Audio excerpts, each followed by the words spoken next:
I'm the first Indian Muay Thai fighter to win at the Rajadamnam Stadium. First Indian to win at the Lumpini Stadium. ಅದಕ್ಕೆ Max Muay Thai. So ಅಲ್ಲಿ ನಾನು 5 ಸತಿ ಆಡಿದ್ದೀನಿ. I'm the first Indian to win there also.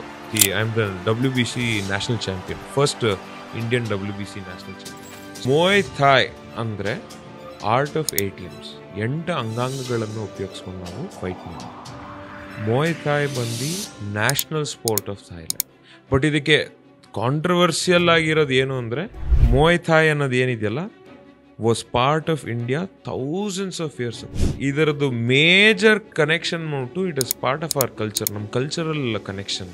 ಏನಕ್ಕೆ ಅಂದರೆ ಇದು story ಬಂದ್ಬಿಟ್ಟು ರಾಮಾಯಣ ಸ್ಟೋರಿಯಿಂದ ಬರುತ್ತೆ. ಏನಕ್ಕೆ ರಾಮಾಯಣ ಅಂದರೆ ನಮಗೆ ಈ ಮೋಯ್ ಬರಾನ್ ಏನ್ಷಿಯಂಟ್ ಸ್ಟೈಲ್ ಟೆಕ್ನಿಕ್ಸ್ ಹೆಸರುಗಳಲ್ಲೆಲ್ಲ ಈ ಟೆಕ್ನಿಕ್ಸ್ ಎಲ್ಲ ಬಂದ್ಬಿಟ್ಟು ಆಂಜನೇಯನ ಹೆಸರಲ್ಲಿದೆ, ರಾಮನ್ ಹೆಸರಲ್ಲಿದೆ, ಮತ್ತೆ ಸೊ ಈ ತರ ಕನೆಕ್ಷನ್ಸ್ಗಳಿದೆ. ತುಂಬಾ ಹೆಸರಲ್ಲಿ ಆಂಜನೇಯನ ಹೆಸರು ಇಟ್ಬಿಟ್ಟು ಒಂದು ಟೆಕ್ನಿಕ್ ಇದೆ. ಇದನ್ನ ರಾಮ್ ಮೋಯ್ ಇಲ್ಲಂದ್ರೆ ವಾಯ್ಕ್ರೂ ಅಂತ ಕರಿತೀವಿ. ಈ ಹೆಸರಲ್ಲೇ ನೋಡಿ ನಿಮ್ಗೆ ಇವಾಗ ಗೊತ್ತಾಗ ರಾಮ್ ಮೋಯ್. ವಾಯ್ಕ್ರೂ ಮಾಡ್ಬೇಕಾದ್ರೇನೆ ರಾಮ ಕತ್ತಿ ರೆಡಿ ಮಾಡ್ತಾ ಇರೋದು, ರಾಮ ಬಾಣ ಎತ್ತಿ ರೆಡಿ ಮಾಡ್ತಾ ಇರೋದು, ಮತ್ತೆ ಗರುಡ ಹಾರ್ತಾ ಇರೋದು.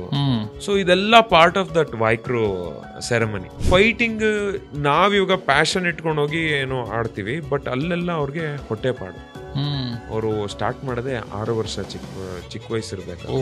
ಅಲ್ಲೂ ಏನ್ ಸಖತ್ ದೊಡ್ಡ ಕಾಸು ಬರಲ್ಲ, ಬಟ್ ಆದ್ರೂ ಒಳ್ಳೆ ಅಲ್ಲಿ ಬೆಟ್ಟಿಂಗ್ ನಡೆಯುತ್ತೆ.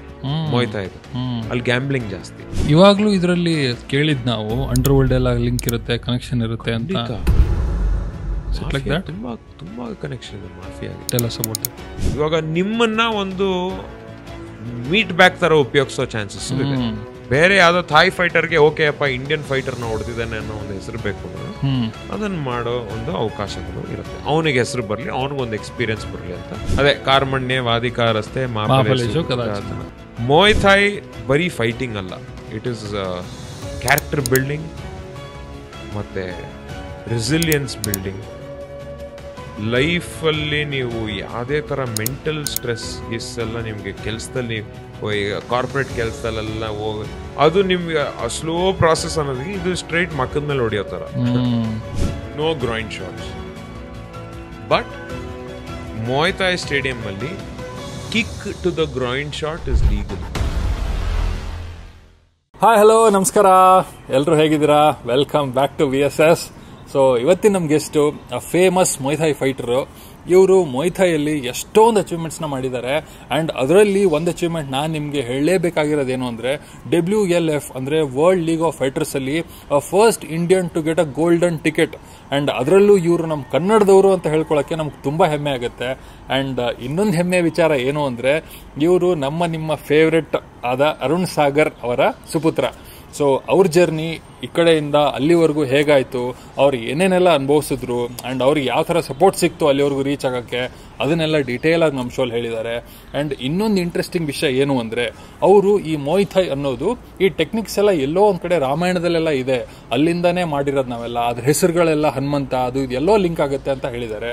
ಅದನ್ನೆಲ್ಲ ನೀವು ನೋಡಿ ಕೇಳಿ ಎಂಜಾಯ್ ಮಾಡಿ. ಹಾಗೇನೆ ಮರೀದೆ ನಮ್ಮ ಚಾನಲ್ನ ಸಬ್ಸ್ಕ್ರೈಬ್ ಮಾಡೋದನ್ನ ಮರಿಬೇಡಿ. So thank you so much. Please enjoy.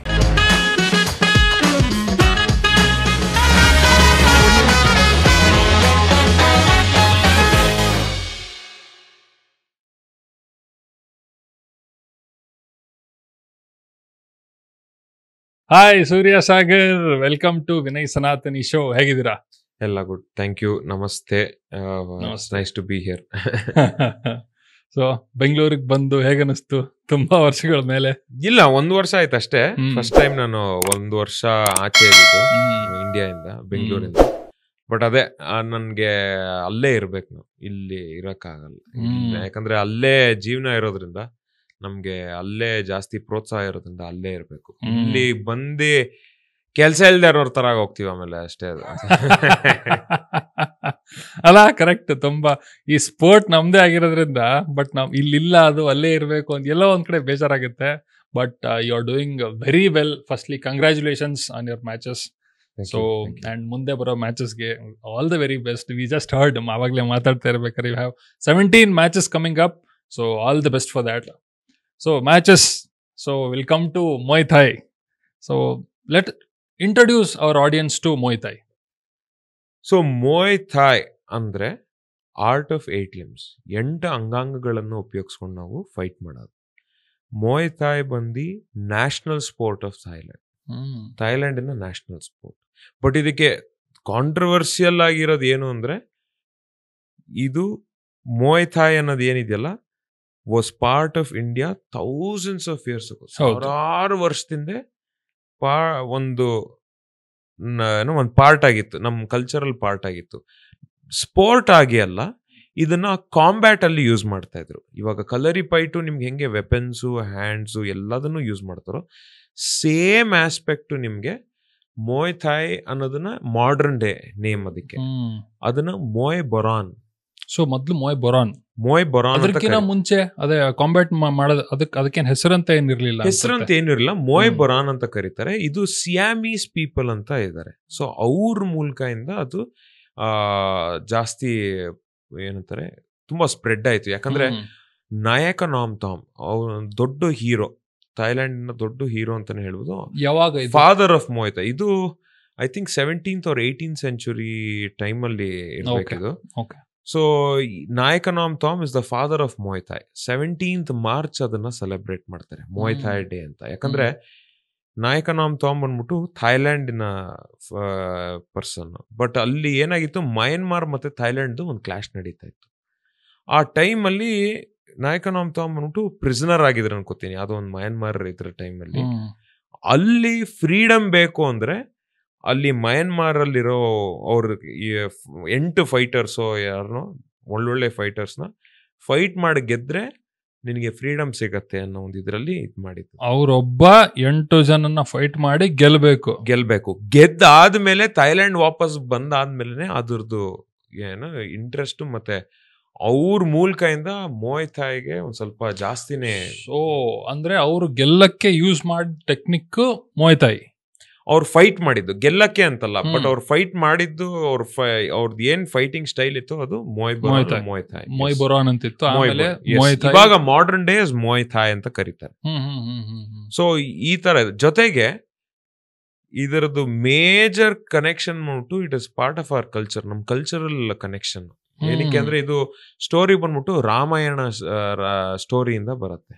ಹೌದಾ? ಮೊಯ್ ಥಾಯ್ ಬಂದಿದ್ದು ರಾಮಾಯಣದಿಂದ ಅಂದ್ರೆ ಇದಕ್ಕೆ ಏನಕ್ಕೆ ರಾಮಾಯಣ ಅಂದ್ರೆ, ನಮ್ಗೆ ಈ ಮೊಯ್ ಬೊರಾನ್ ಏನ್ಷಿಯಂಟ್ ಸ್ಟೈಲ್ ಟೆಕ್ನಿಕ್ಸ್ ಹೆಸರುಗಳಲ್ಲೆಲ್ಲ ಈ ಟೆಕ್ನಿಕ್ಸ್ ಎಲ್ಲ ಬಂದ್ಬಿಟ್ಟು ಆಂಜನೇಯನ್ ಹೆಸರಲ್ಲಿದೆ, ರಾಮನ್ ಹೆಸರಲ್ಲಿದೆ, ಮತ್ತೆ ಸೊ ಈ ತರ ಕನೆಕ್ಷನ್ಸ್ ಗಳಿದೆ ತುಂಬಾ ಹೆಸರಲ್ಲಿ. ಆಂಜನೇಯನ್ ಹೆಸರು ಇಟ್ಬಿಟ್ಟು ಒಂದು ಟೆಕ್ನಿಕ್ ಇದೆ, ಹನುಮಾನ್ ಥೈರಾನ್ ಅಂತ, ಡಬಲ್ ಫಿಸ್ಟ್ ಅಂತ ಬರುತ್ತೆ. ಕೋತಿ ತರನೇ ಹಿಂಗೆ ಎಗ್ರು ಹೊಡಿಬೇಕು ನಾವು, ಬೈಟೆಕ್ಸ್ ಅಂತಾರೆ. ಎಸ್. ಸೊ ಅದು ಬೈಟೆಕ್ಸ್ ಎಲ್ಲ ನಿಮಗೆ ಬರತ್ತದ, ಅದು ನಮ್ಮ ಇದ್ರಲ್ಲಿ ಇದ್ದಿದೆ. ಸೊ ಹೆಸರುಗಳಲ್ಲೆಲ್ಲ ಕನೆಕ್ಷನ್ ಇದೆ. ಬಟ್ ಅದರದ್ದು ಮೇಜರ್ ಬಂದ್ಬಿಟ್ಟು ರಾಮಾಯಣ ಸ್ಟೋರಿ ಬೇಸ್ಡ್. ಯಾಕಂದ್ರೆ ನಾವು ವಾಯ್ಕ್ರು ಅಂತ ಮಾಡ್ತೀವಿ, ನಾವು ಫೈಟ್ ಮಾಡಕ್ಕಿಂತ ಮುಂಚೆ ಒಂದು ಸೀಲ್ ಮಾಡ್ತೀವಿ. ಸೊ ಇವಾಗ ನೀವು ಹೆಂಗೆ ಇವಾಗ ನಮ್ಗೆ ನೆನ್ನೆ ಪೂಜೆ ಆಯ್ತಲ್ಲ, ಏನ್ ಪೂಜೆ ಹೇಳಿ? ಆಯುಧ ಪೂಜೆ ಇದ್ರಲ್ಲಿ ಆ ದೇವ್ರದ್ದು ವಿಗ್ರಹ ಎತ್ಕೊಂಡು ನಾವು ಒಂದು 3 ಸುತ್ತ ಹಾಕ್ಬೇಕು ಅಂತ ಹೇಳ್ತಾರೆ. ಒಂದು ಇದು ನಿಮ್ಮ ಇದ್ರ ಗರ್ಭಗುಡಿ, ಇನ್ನೊಂದು ಫುಲ್ ಟೆಂಪಲ್, ಇನ್ನೊಂದು ಆಮೇಲೆ ಕಂಪ್ಲೀಟ್ ಊರು. ಸೇಮ್ ನಾವು ಫೈಟ್ ಮಾಡಕ್ಕಿಂತ ಮುಂಚೆ ನಾವು 4 ಕಾರ್ನರ್ನ ಸೀಲ್ ಮಾಡ್ತೀವಿ. ಅದು ವಾಯ್ಕ್ರು, ಇಲ್ಲಾಂದ್ರೆ ರಾಮ್ ಮೊಯ್ ಅಂತ ಕರೀತಾರೆ ಅದನ್ನ. ಅದಕ್ಕೆ ಹೆಂಗೆ ಅಂದ್ರೆ ಸೀಲ್ ಪ್ರೊಸೀಜರ್ ಏನು ಅಂದ್ರೆ, ನಾವು ಹೆಂಗೆ ಅದೇ ಒಂದು ರಿಚುವಲಿಸ್ಟಿಕ್ ಆಗಿ ಪ್ರೊಸೀಜರ್ ಅಂದ್ರೆ, ಇವಾಗ ರಿಂಗ್ ಇರತ್ತಲ್ಲ, ಆ ರಿಂಗ್ 4 ಕಾರ್ನರ್ಗೂ ಹೋಗಿ ನಾವು ನಮಸ್ಕಾರ ಮಾಡ್ತೀವಿ. ಜೊತೆಗೆ ಇದನ್ನ ಮಾಡ್ತಾ ಇರೋದು ನಮ್ಮ ಆನ್ಸೆಸ್ಟರ್ಸ್ಗೆ, ನಮ್ಮ ಪೇರೆಂಟ್ಸ್ಗೆ, ನಮ್ಮ ಟೀಚರ್ಸ್ಗೆ, ಜೊತೆಗೆ ನಮ್ಮ ಡಿವೈನ್ ನಮ್ಮ ದೇವರುಗಳಿಗೆ, ಅವ್ರಿಗೆಲ್ಲ ಒಂದು ರೆಸ್ಪೆಕ್ಟ್ ಕೊಟ್ಟು ನಮ್ಮನ್ನ ನಮ್ಮ ದೇಹಕ್ಕಾಗ್ಲಿ ನಮ್ಗಾಗ್ಲಿ ಯಾವುದೇ ತರ ತೊಂದರೆ ಆಗಲಿ, ಬರೀ ನಮ್ಗೆ ಅಂತಲ್ಲ, ನನ್ನ ಮುಂದೆ ಇರೋ ಆಪೋನೆಂಟ್ಗೂ ಎಲ್ಲ ಸೇರಿ ಒಂದು ಒಳ್ಳೆ ಫೈಟ್ ಆಗೋ ತರದ್ದು, ಜೊತೆಗೆ ಯಾವುದೇ ತರ ಬ್ಯಾಡ್ ಇನ್ಸಿಡೆಂಟ್ಸ್ ಆಗದೆ ಇರೋ ತರ ನೋಡ್ಕೊಳ್ಳಿ ಅಂತ ಒಂದು ಪ್ರೇಯರ್ ತರ ಅದು. ಅದನ್ನ ಮಾಡಿ ನಾವು ಫೈಟ್ ಸ್ಟಾರ್ಟ್ ಮಾಡ್ತೀವಿ. ಇದನ್ನ ರಾಮ್ ಮೊಯ್ ಇಲ್ಲಂದ್ರೆ ವಾಯ್ಕ್ರು ಅಂತ ಕರಿತೀವಿ. ಈ ಹೆಸರಲ್ಲೇ ನೋಡಿ ನಿಮ್ಗೆ ಇವಾಗ ಗೊತ್ತಾಗ ರಾಮ್ ಮೊಯ್. ಸೊ ಇವಾಗ್ಲೂ ರಾಮ್ ಮೋಯ್ ಅಂತಾನೆ ಕರೆಯೋದು. ಆ ವಾಯ್ಕ್ರೂ ಮಾಡ್ಬೇಕಾದ್ರೇನೆ ರಾಮ ಕತ್ತಿ ರೆಡಿ ಮಾಡ್ತಾ ಇರೋದು, ರಾಮ ಬಾಣ ಎತ್ತಿ ರೆಡಿ ಮಾಡ್ತಾ ಇರೋದು, ಮತ್ತೆ ಗರುಡ ಹಾರ್ತಾ ಇರೋದು. ಸೊ ಇದೆಲ್ಲ part of that wai kru ceremony. So ನೀವು ನಂದಿದೆ, ಬೇಕಾಗ ತೋರಿಸ್ತೀನಿ ನಿಮ್ಗೆ ವಿಡಿಯೋಸ್ ಎಲ್ಲ. In India and has a professional record of 15 fights with 11 victories and 4 losses. Inside the top 20. So a history maker. All right. ತುಂಬಾ ಕನೆಕ್ಟೆಡ್ ಆಗಿದೆ ನಮ್ಮ ಇದಕ್ಕೆ, ಬಟ್ ನಾವು ಮರ್ತೋಗಿದೀವಿ. ಇದು ಇವಾಗ ಸ್ಪೋರ್ಟ್ ಥೈಲ್ಯಾಂಡ್ ಅಲ್ಲಿ ನ್ಯಾಷನಲ್ ಸ್ಪೋರ್ಟ್, ಇದಕ್ಕೆ ಪ್ರೋತ್ಸಾಹ ಜಾಸ್ತಿ ಇದೆ. ನ್ಯಾಷನಲ್ ಸ್ಪೋರ್ಟ್ ಆದ್ರಿಂದ ಎಲ್ಲರಿಗೂ ಗಲ್ಲಿಲೂ ಒಬ್ರೊಬ್ರು ಫೈಟರ್ ಇದ್ದಾರೆ ಥೈಲ್ಯಾಂಡ್ ಅಲ್ಲಿ. ತುಂಬಾ ಜನರು ಇದೆ ವರ್ಷಾನ್ಗಳು. ಮತ್ತೆ ಇವರು ಫೈಟಿಂಗ್ ನಾವಿವಾಗ ಪ್ಯಾಷನ್ ಇಟ್ಕೊಂಡು ಹೋಗಿ ಏನೋ ಆಡ್ತೀವಿ, ಬಟ್ ಅಲ್ಲೆಲ್ಲ ಅವ್ರಿಗೆ ಹೊಟ್ಟೆಪಾಡು. ಅವರು ಸ್ಟಾರ್ಟ್ ಮಾಡದೆ 6 ವರ್ಷ ಚಿಕ್ಕ ವಯಸ್ಸಿರ್ಬೇಕಾದ್ರೆ. ಸೊ ಅವ್ರು ಫೈಟ್ ಮಾಡಿ ಅವ್ರಿಗೆ ಯಾರು ಫೈಟ್ ಮಾಡ್ತಾರೆ, ಈ ಫಾರ್ಮರ್ ಮಕ್ಳುಗಳಿರ್ತಾರಲ್ಲ, ಈ ಫಾರ್ಮರ್ ಮಕ್ಳುಗಳು ಏನ್ ಮಾಡ್ತಾರೆ, ಅವ್ರಿಗೆ ತುಂಬಾ ಕಾಸು ಬಂದಿರಲ್ಲ, ಅತ್ಲಾಗಿ ತುಂಬಾ ಅವ್ರಿಗೆ ನೋಡ್ಕೊಳಕ್ ಆಗಲ್ಲ, ಮತ್ತೆ ಅವ್ರಿಗೆ ಕಾಸು ಬೇಕಾಗಿರತ್ತೆ. ಅವ್ರ ಮಕ್ಕಳನ್ನೆಲ್ಲ ಒಂದು ಜಿಮ್ಗೆ ಕಳಿಸ್ಬಿಡ್ತಾರೆ. ಆ ಜಿಮ್ಮಲ್ಲಿ ರೆಡಿಯಾಗಿ ಫೈಟ್ ಮಾಡ್ಬೇಕು, 200-300 ಬಾತ್ ಬರುತ್ತೆ, ಅದ್ ನಮ್ಮ ಮನೆಗೆ ಕಳ್ಸೋದು. ಸೊ ಅಲ್ಲಿಂದ ಸ್ಟಾರ್ಟ್ ಮಾಡ್ತಾರೆ. ಆಮೇಲೆ ದೊಡ್ಡ ಸ್ಟೇಡಿಯಂಗೆ ಹೋಗೋದು. ಸಖತ್ತು ವೆಲ್ ರಿನೌಂಡ್ ಫೈಟರ್ ಆದಾಗ ಅವರಿಗೆ ವರ್ಲ್ಡ್ಸ್ ಫಸ್ಟ್ ಮೊಯ್ತಾಯ್ ಸ್ಟೇಡಿಯಂ, ರಾಜಧಾಮ್ನಮ್ ಸ್ಟೇಡಿಯಂ, ಅಲ್ಲಿ ಅವರು ಸಖತ್ತಾಗಿ ಆಡ್ತಾರೆ. ಎಲಿ ಫೈಟರ್ಸ್ ಮಾತ್ರ ಫೈಟ್ ಮಾಡಕ್ಕಾಗದಲ್ಲಿ. ಸೊ ಅದು ಒಂದು. ಜೊತೆಗೆ ಲುಂಪಿನಿ ಸ್ಟೇಡಿಯಂ. ಸೊ ಇವೆರಡು ಬಂದ್ಬಿಟ್ಟು one of the biggest stadiums Thailand ಅಲ್ಲಿ. ಸೊ ಅಲ್ಗೋ ಆಡ್ಬೇಕು ಅಂದ್ರೆ ಸಣ್ಣ ಪುಟ್ಟ ಫೈಟ್ಗಳನ್ನೆಲ್ಲ ಆಡಿ ಪ್ರಮೋಟರ್ ಕೈಲೆಲ್ಲ ಇವಾಗ ಯಾರ್ಯಾರು ನೋಡ್ತಾರಲ್ಲ ಫೈಟ್ ನೋಡಿ, ಓಕೆ ಇವನು ಇಷ್ಟು ಚೆನ್ನಾಗಿ ಆಡ್ತಾನೆ, ಹಿಂಗೆ. ಸೊ ಈ ತರ ರೆಪ್ಯುಟೇಷನ್ ಬಿಲ್ಡ್ ಮಾಡ್ಕೊಂಡು ದೊಡ್ಡ ಸ್ಟೇಡಿಯಂಗೆ ಆಡೋ ಅವಕಾಶ ಸಿಗುತ್ತೆ. ಅಲ್ಲೂ ಏನ್ ಸಖತ್ ದೊಡ್ಡ ಕಾಸು ಬರಲ್ಲ, ಬಟ್ ಆದ್ರೂ ಒಳ್ಳೆ ಅಲ್ಲಿ ಬೆಟ್ಟಿಂಗ್ ನಡೆಯುತ್ತೆ. ಮೊಯ್ತಾಯ್ದು ಅಲ್ಲಿ ಗ್ಯಾಂಬ್ಲಿಂಗ್ ಜಾಸ್ತಿ. ಅಲ್ಲಿ ಮೊಯ್ತಾಯ್ ಗ್ಯಾಂಬ್ಲಿಂಗ್ ಇವಾಗ ಒಂದ್ ಸ್ವಲ್ಪ ಕಡಿಮೆ ಆಗಿದೆ ಅನ್ಕೋತೀನಿ, ಯಾಕಂದ್ರೆ ಒಂದ್ ಸ್ವಲ್ಪ ಡಿಫ್ರೆನ್ಸ್ ಇದೆ ಇವಾಗ. ವೆಸ್ಟರ್ನ್ ಸ್ಟೈಲ್ ಆಫ್ ಮೊಯ್ತಾಯ್ ಫೈಟಿಂಗು ಮತ್ತೆ ಟ್ರೆಡಿಷನಲ್ ಸ್ಟೈಲ್ ಮೊಯ್ತಾಯ್ ಫೈಟಿಂಗು ಒಂದ್ ಸ್ವಲ್ಪ ಡಿಫ್ರೆನ್ಸ್ ಇದೆ ಇವಾಗ. ಸೊ ಗ್ಯಾಂಬ್ಲಿಂಗ್ ಮಾಡ್ತಾರೆ. ಆ ಗ್ಯಾಂಬ್ಲಿಂಗ್ ಅಲ್ಲಿ ಅವ್ರೇನೋ ಒಳ್ಳೆ ಇದಾಯ್ತು, ಇವಾಗ ಯಾರ ಮೇಲೋ ಕಾಸು ಹಾಕಿದ್ರು, ಗ್ಯಾಂಬ್ಲರ್ಸೇ ಅವನಿಗೆ ತಗೋಪ್ಪ ಇವತ್ತು ನನಗೆ ಗೆಲ್ಲಿಸ್ತೀನಿ, ತಗೋ ಇಷ್ಟು ಕಾಸು ಅಂತ ಕೊಡ್ತಾರೆ. ಸೊ ಆ ತರದೆಲ್ಲ ಒಂದು ಸಿಸ್ಟಮ್ ಇದೆ ಅಲ್ಲಿ. ಡಿಫ್ರೆನ್ಸಸ್ ಯಾವ ತರ ಡಿಫ್ರೆನ್ಸಸ್ ಇರ್ಬೋದು ಇದರಲ್ಲಿ ಗ್ಯಾಂಬ್ಲಿಂಗ್ ಡಿಫರೆನ್ಸ್? ಸೊ ಗ್ಯಾಂಬ್ಲಿಂಗ್ ಏನು ಅಂದ್ರೆ, ನಿಮ್ಗೆ ಮೊಯ್ತಾಯ್ ಅಲ್ಲಿ ಟ್ರೆಡಿಷನಲ್ ಮೊಯ್ತಾಯ್ ಫೈಟ್ಸ್ ಅಲ್ಲಿ 5 ರೌಂಡ್ ಇರುತ್ತೆ.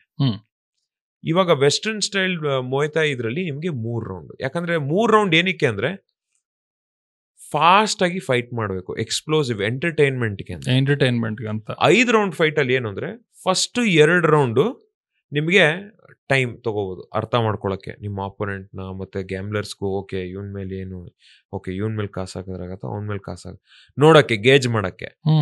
ಯಾರು ಕಾಸು ಹಾಕಲ್ಲ ಅವಾಗ. 3rd, 4th ಮೇನ್ ರೌಂಡ್, 4ನೇ ರೌಂಡ್ ಅಲ್ಲಿ ಯಾರು ಗೆಲ್ತಾರೋ ಅವ್ರವತ್ ಗೆದ್ದ ಅಂತ. 3rd, 4th, 5th ಈ 3 ರೌಂಡ್ ಇಂಪಾರ್ಟೆಂಟ್. ಇದರಲ್ಲಿ ನಿಮಗೆ ಸ್ಕೋರಿಂಗ್ ಆಗುತ್ತೆ. ಬಟ್ 4th ರೌಂಡ್ ಗೆಲ್ಬೇಕು ಟ್ರೆಡಿಷನಲ್ ಅಲ್ಲಿ. 4th ರೌಂಡ್ ಅಲ್ಲಿ ಗ್ಯಾಮ್ಲರ್ಸ್ ಯಾರ ಮೇಲೆ ಹಾಕಿ ಇದಾಗಿರ್ತಾರೋ ಅವಾಗ ಅವ್ರಿಗೆ ಚಾನ್ಸಸ್ ಜಾಸ್ತಿ ಇರುತ್ತೆ. 5th ರೌಂಡ್ ಅಲ್ಲಿ ಯಾರು ಗೆದ್ದಿದಾನಲ್ಲ ಆಲ್ರೆಡಿ ಅವನು ಮೇಂಟೈನ್ ಮಾಡ್ಬೇಕು. ಓಕೆ ಏನು ಓಡಿಸ್ಕೊಳ್ಳಿ, ಡಿಫ್ರೆಂಟ್ ಬಟ್ ಚಾನ್ಸಸ್ ಇರುತ್ತೆ ನಾಕ್ಔಟ್ ಆಗೋದು, ಏನ್ ಆ ತರದ್ದು. ಬಟ್ ಇದು ಟ್ರೆಡಿಷನಲ್ ಸ್ಟೈಲ್ 5 ರೌಂಡ್ ಫೈಟ್. ಇಲ್ಲಿ ಕಾಸು ಹಾಕ್ತಾರೆ, ಯಾಕಂದ್ರೆ ಓಕೆ ಇವ್ನು ಹಿಂಗ್ ಆಡ್ತಾನೆ. ನಾಕ್ಔಟ್ಗಳು ಅಷ್ಟು ಈಸಿಯಾಗಿ ಆಗಲ್ಲ. ಸೊ ಯಾಕಂದ್ರೆ ಅದು ಗ್ಯಾಂಬ್ಲಿಂಗ್ ಅಲ್ವಾ. ಸೊ ಅವರು ಪಾಯಿಂಟ್ಸ್ ಯಾವ ತರ ಏನು ಆ ತರದೆಲ್ಲ ನೋಡ್ಕೊಂಡು ಇದ್ ಮಾಡ್ತಾರೆ. ನೀವ್ ಯಾವ್ದು ಪ್ರಿಫರ್ ಮಾಡ್ತೀರಾ? ಆಕ್ಚುಲಿ ನಾನು 5 ರೌಂಡ್ ಫೈಟ್ ಪ್ರಿಫರ್ ಮಾಡೋದು. ಯಾಕೆ ಅಂದ್ರೆ ಇವಾಗ ನಾನು ಆಲ್ರೆಡಿ ಸರ್ಕ್ಯೂಟ್ ಅಲ್ಲಿ ನಾನು ಬರೀ 3 ರೌಂಡ್ಸ್ ಮಾತ್ರ ಆಡ್ತಾ ಇರೋದು. ಯಾಕಂದ್ರೆ ಅದು ಎಂಟರ್ಟೈನ್ಮೆಂಟ್ ಇದಕ್ಕೆ ಒಂದು, ಜೊತೆಗೆ ನಮ್ಗೆ ಆ ಥರದ್ದು ಬೇಕು. ಯಾಕಂದ್ರೆ ಥ್ರೂ ಔಟ್ ದ ವರ್ಲ್ಡ್ ಇವಾಗ ನಾನು ಫಾರಿನ್ ಫೈಟರ್ಸ್ನೆಲ್ಲ ಫೈಟ್ ಮಾಡ್ತಾ ಇದೀನಿ ಅಂದ್ರೆ ನಮಗೆ ಆ 3 ರೌಂಡೇ ಸರಿ. ಯಾಕಂದ್ರೆ ಅದನ್ನ ಎಕ್ಸ್ಪ್ಲೋಸಿವ್ ರೌಂಡ್ಸ್ ಇರುತ್ತೆ, ಅವಾಗ ಫಾಸ್ಟ್ ಆಗಿ ಮೂವ್ಮೆಂಟ್ ಇರುತ್ತೆ. ಬಟ್ ಟ್ರೆಡಿಷನಲ್ ಆಡ್ಬೇಕು ಅಂದ್ರೂ ಕಷ್ಟ, ಯಾಕಂದ್ರೆ 5 ರೌಂಡ್ ಇರುತ್ತೆ. ಆ ಗೇಮ್ ಯಾವ ತರ ಆಡ್ಬೇಕು, ಯಾವ ರೌಂಡಲ್ಲಿ ನಾವು ಯಾವ ಥರ ಡಿಫೆಂಡ್ ಮಾಡಬೇಕು, ಯಾವ ರೌಂಡಲ್ಲಿ ನಾನು ಹೆಂಗೆ ಆಡಬೇಕು. ಸೊ ಅದು ಇನ್ನು ಎಕ್ಸ್ಪೀರಿಯನ್ಸ್ ಬೇಕು ಅದಕ್ಕೆ. ಇವಾಗ್ಲೂ ಇದರಲ್ಲಿ ಕೇಳಿದ್ ನಾವು ಅಂಡರ್ ವರ್ಲ್ಡ್ ಎಲ್ಲ ಲಿಂಕ್ ಇರುತ್ತೆ, ಕನೆಕ್ಷನ್ ಇರುತ್ತೆ ಅಂತ. ತುಂಬಾ ತುಂಬಾ ಕನೆಕ್ಷನ್ ಇದೆ ಮಾಫಿಯಾಗೆ. Tell us about that. ಅಷ್ಟು ಐಡಿಯಾ ಇಲ್ಲ, ಬಟ್ ಇದಕ್ಕೆ ತುಂಬಾ ಕನೆಕ್ಷನ್ಗಳಿದೆ. ಅಲ್ಲಿ ಎಷ್ಟೊಂದು ಜಿಮ್ಗಳು are very very big people who are into very influential people. Jewellery shop owner Petchyindee ಅಂತ ಒಂದು ಜಿಮ್ ಇದೆ ಬ್ಯಾಂಕಾಕ್ ಅಲ್ಲಿ.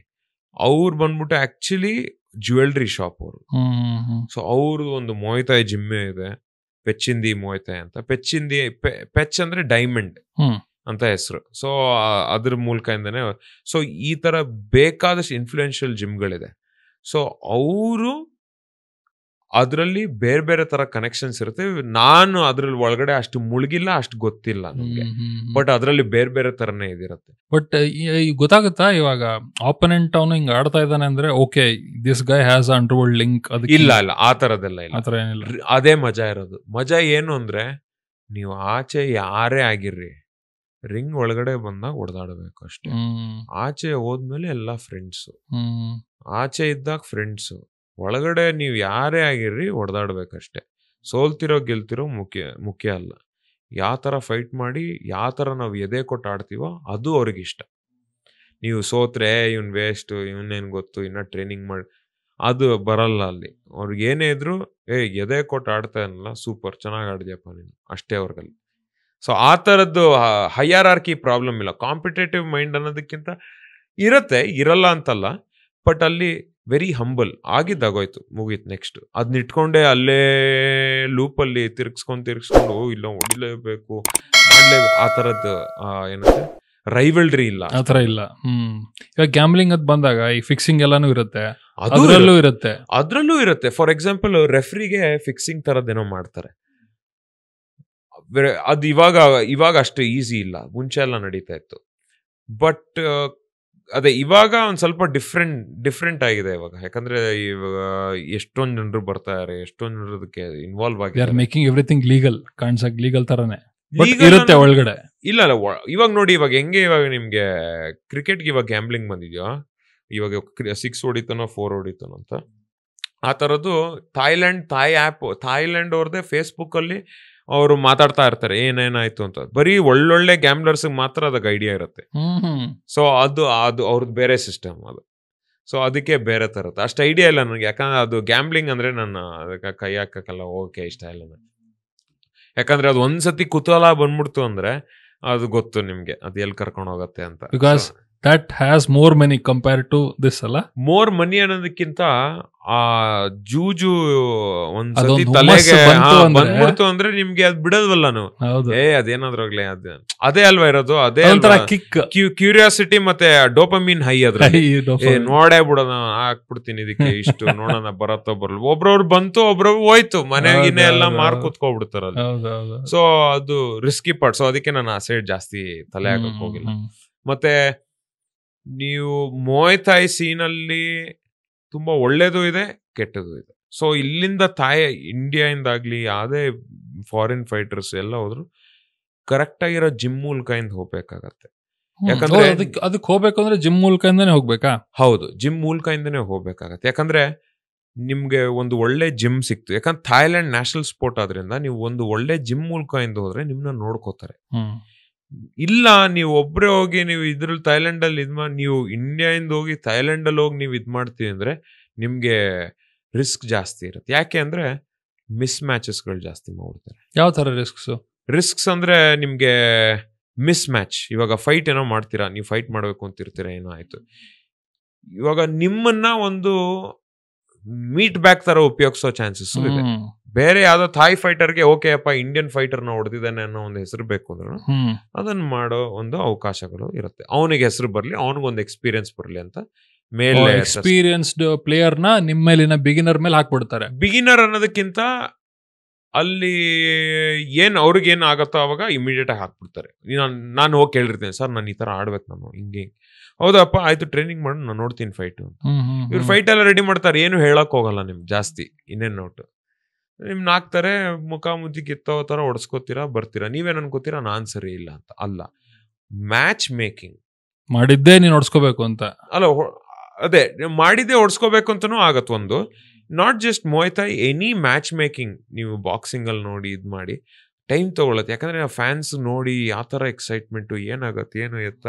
So match making very important. Match making ಕರೆಕ್ಟಾಗಿಲ್ಲ ಅಂದರೆ ನಿಮಗೆ ಈ ಥರದ ಸಿಚುವೇಶನ್ಸ್ ಬರುತ್ತೆ. ಸಖತ್ ಎಕ್ಸ್ಪೀರಿಯನ್ಸ್ ಇರೋನು ಎಕ್ಸ್ಪೀರಿಯನ್ಸ್ ಇಲ್ಲದೆ ಇರೋನ ಮೇಲೆ ಹಾಕ್ಬಿಡೋದು, ಇಲ್ಲಾಂದರೆ ಎಕ್ಸ್ಪೀರಿಯನ್ಸ್ ಇದ್ರೂ ಇವನಿಗೆ ಟೆಕ್ನಿಕ್ಯಾಲಿಟೀಸ್ ಬಗ್ಗೆ ಜಾಸ್ತಿ ಇರುತ್ತೆ. ಸೊ ಆ ಥರದ್ದು ಇರುತ್ತೆ part of the Muay Thai world. ಆ ರಿಸ್ಕ್ ತಗೋತಾರೆ ಫೈಟರ್ಸ್ ತಗೋತಾರೆ. ಅದು that is how a fighter will fight eventually. ಅದೇನಾದರೂ ಆಗಲಿ ನನಗೆ ಎಕ್ಸ್ಪೀರಿಯನ್ಸ್ ಕಡಿಮೆ ಇದ್ರೆ ನಂಗೆ ಪರವಾಗಿಲ್ಲ, ಅವ್ನು ದೊಡ್ಡ ಸ್ಟಾರ್ ಅಲ್ವಾ ನಾನು ಆಡ್ತೀನಿ. ಸೊ ಆ ಗುಂಡಿಗೆ ಮೇಲೆ ಹೋಗೋದು ಎಲ್ಲರೂ ಅರ್ಧಕ್ಕರ್ಧ ಜನರು. ಅಷ್ಟು ಈಸಿಯಾಗಿ ಆಗಲ್ಲ, ಅಷ್ಟು ಈಸಿ ಇಲ್ಲ. ಬಟ್ ಗುಂಡಿಗೆ ಎಷ್ಟೊಂದು ಜನರು ಅದನ್ನ ರಾಂಗ್ ಆಗಿ ಪ್ರೂವ್ ಮಾಡಿದ್ದಾರೆ. ಯಾಕಂದ್ರೆ ಎಷ್ಟೊಂದು ಜನರು ಹೋಗ್ತಾರಲ್ಲಿ ಹಿಂಗ್ ಆಗಿರತ್ತೆ,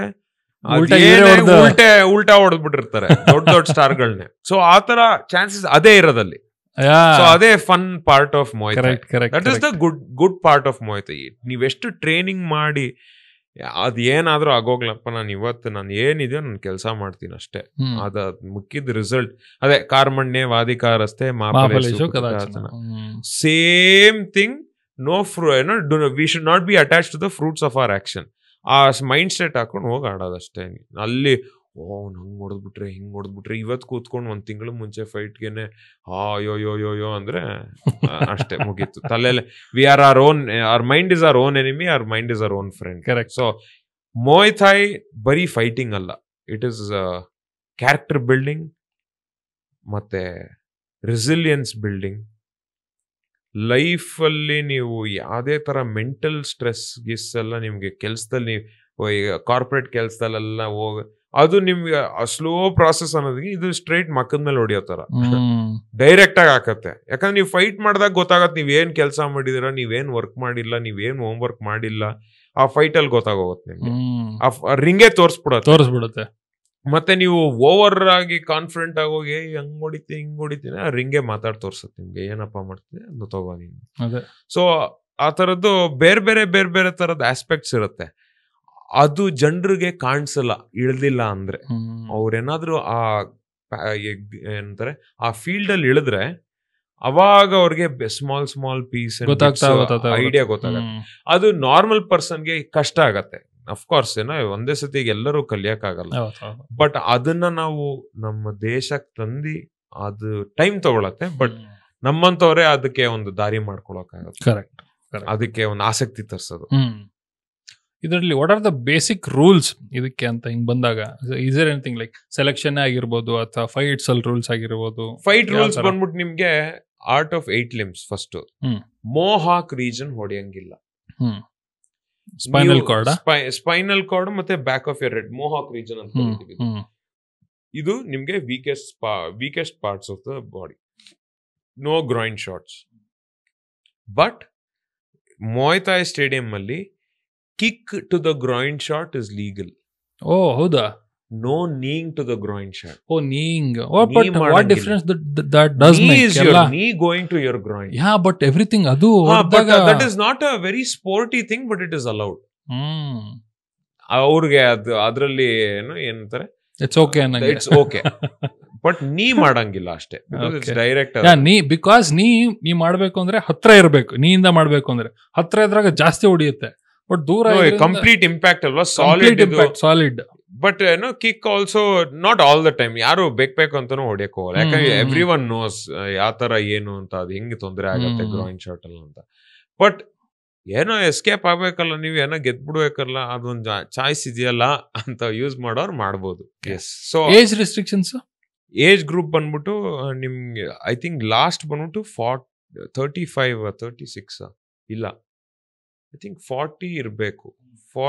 ಬಿಫೋರ್ 40 ಏನೋ ಇದ್ರೇನೆ ಸ್ಟಾರ್ಟಿಂಗ್ ಯಾವಾಗ 6 years from 6 years ಅವಾಗ್ಲೇ ಹೇಳಿದ್ರಲ್ಲ. ಸೊ ಚಿಕ್ಕ ಹುಡುಗರು ಸ್ಟಾರ್ಟ್ ಟ್ರೈನಿಂಗ್. ಬಟ್ ನಾನು ಅನ್ಕೊಂಡೆ ಲೈಕ್ ಇವಾಗ ಬೇರೆ ಎಲ್ಲ ಸ್ಪೋರ್ಟ್ಸ್ ಅನ್ನ ತಗೊಂಡ್ರೆ ಅಂಡರ್ 18 ಅಥವಾ ಹಿಂಗೆಲ್ಲ ಇರುತ್ತಲ್ಲ, ಸೊ ಆ ತರ ಏನಾದ್ರು ಇದೆಯಾ? ಸೊ ಅದು ನಿಮ್ಗೆ ಥೈಲ್ಯಾಂಡ್ ಅಲ್ಲಿ ಇಲ್ಲ ಆ ತರ.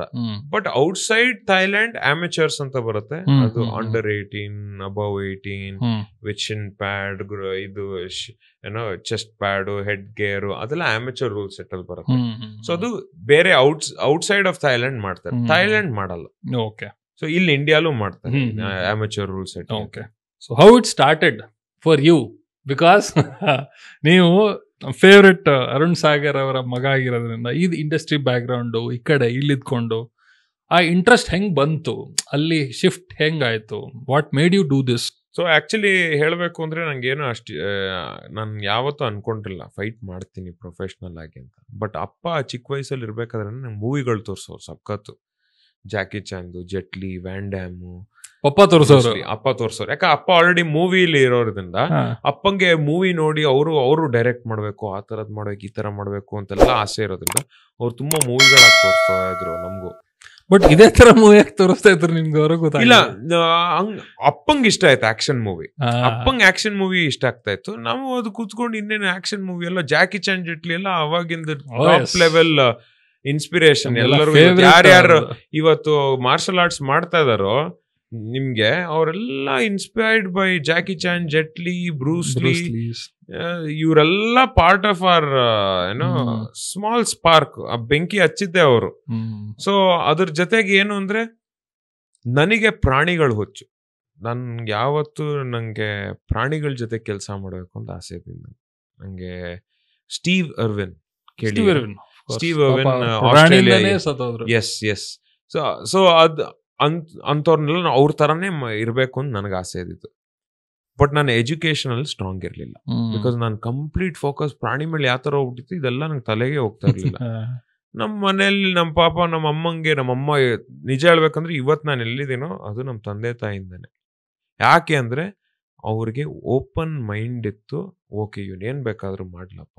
ಯಾಕಂದ್ರೆ ಆರ್ಟಿಸ್ಟಿಕ್ ಫ್ಯಾಮಿಲಿ ಆದ್ರಿಂದ ನಮ್ಮ ತಂದೆ ತಾಯಿ ಅವ್ರಿಗೆ ಏನ್ ಬೇಕಾ ಮಾಡ್ಬೋದು ಇವರು ಅನ್ನೋ ಅವ್ರಿಗೂ ಇಷ್ಟ ಆಯ್ತು. ಓಕೆ, ಇದನ್ನೆಲ್ಲ ತೋರ್ಸೋದು. ನಮ್ಮಮ್ಮ ನನಗೆ ಇವತ್ತು ನಾನು ಸ್ವಿಮ್ಮಿಂಗ್ ಕಲ್ತೀನಿ, ನಮ್ಮಮ್ಮನೇ ಕಾರಣ.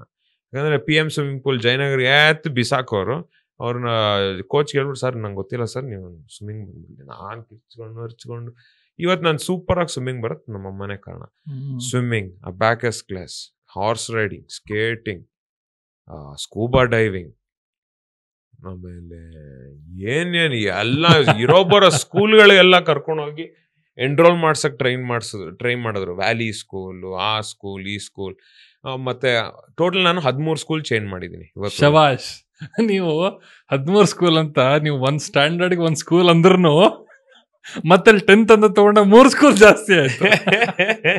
ಇಲ್ಲ, ಆದ್ರೂ ಆಕ್ಚುಲಿ ಎಲ್ಲಾ ಕಡೆ ಏನಾಯ್ತು ಅಂದ್ರೆ ನನ್ಗೆ ಡಿಸ್ಲೆಕ್ಸಿಯಾ ಇದೆ. ನಂಗೆ ರೈಟಿಂಗ್, ರೀಡಿಂಗ್ ಫಾಸ್ಟ್ ಇಲ್ಲ. ನಾನು ಟೈಮ್ ತಗೋತೀನಿ.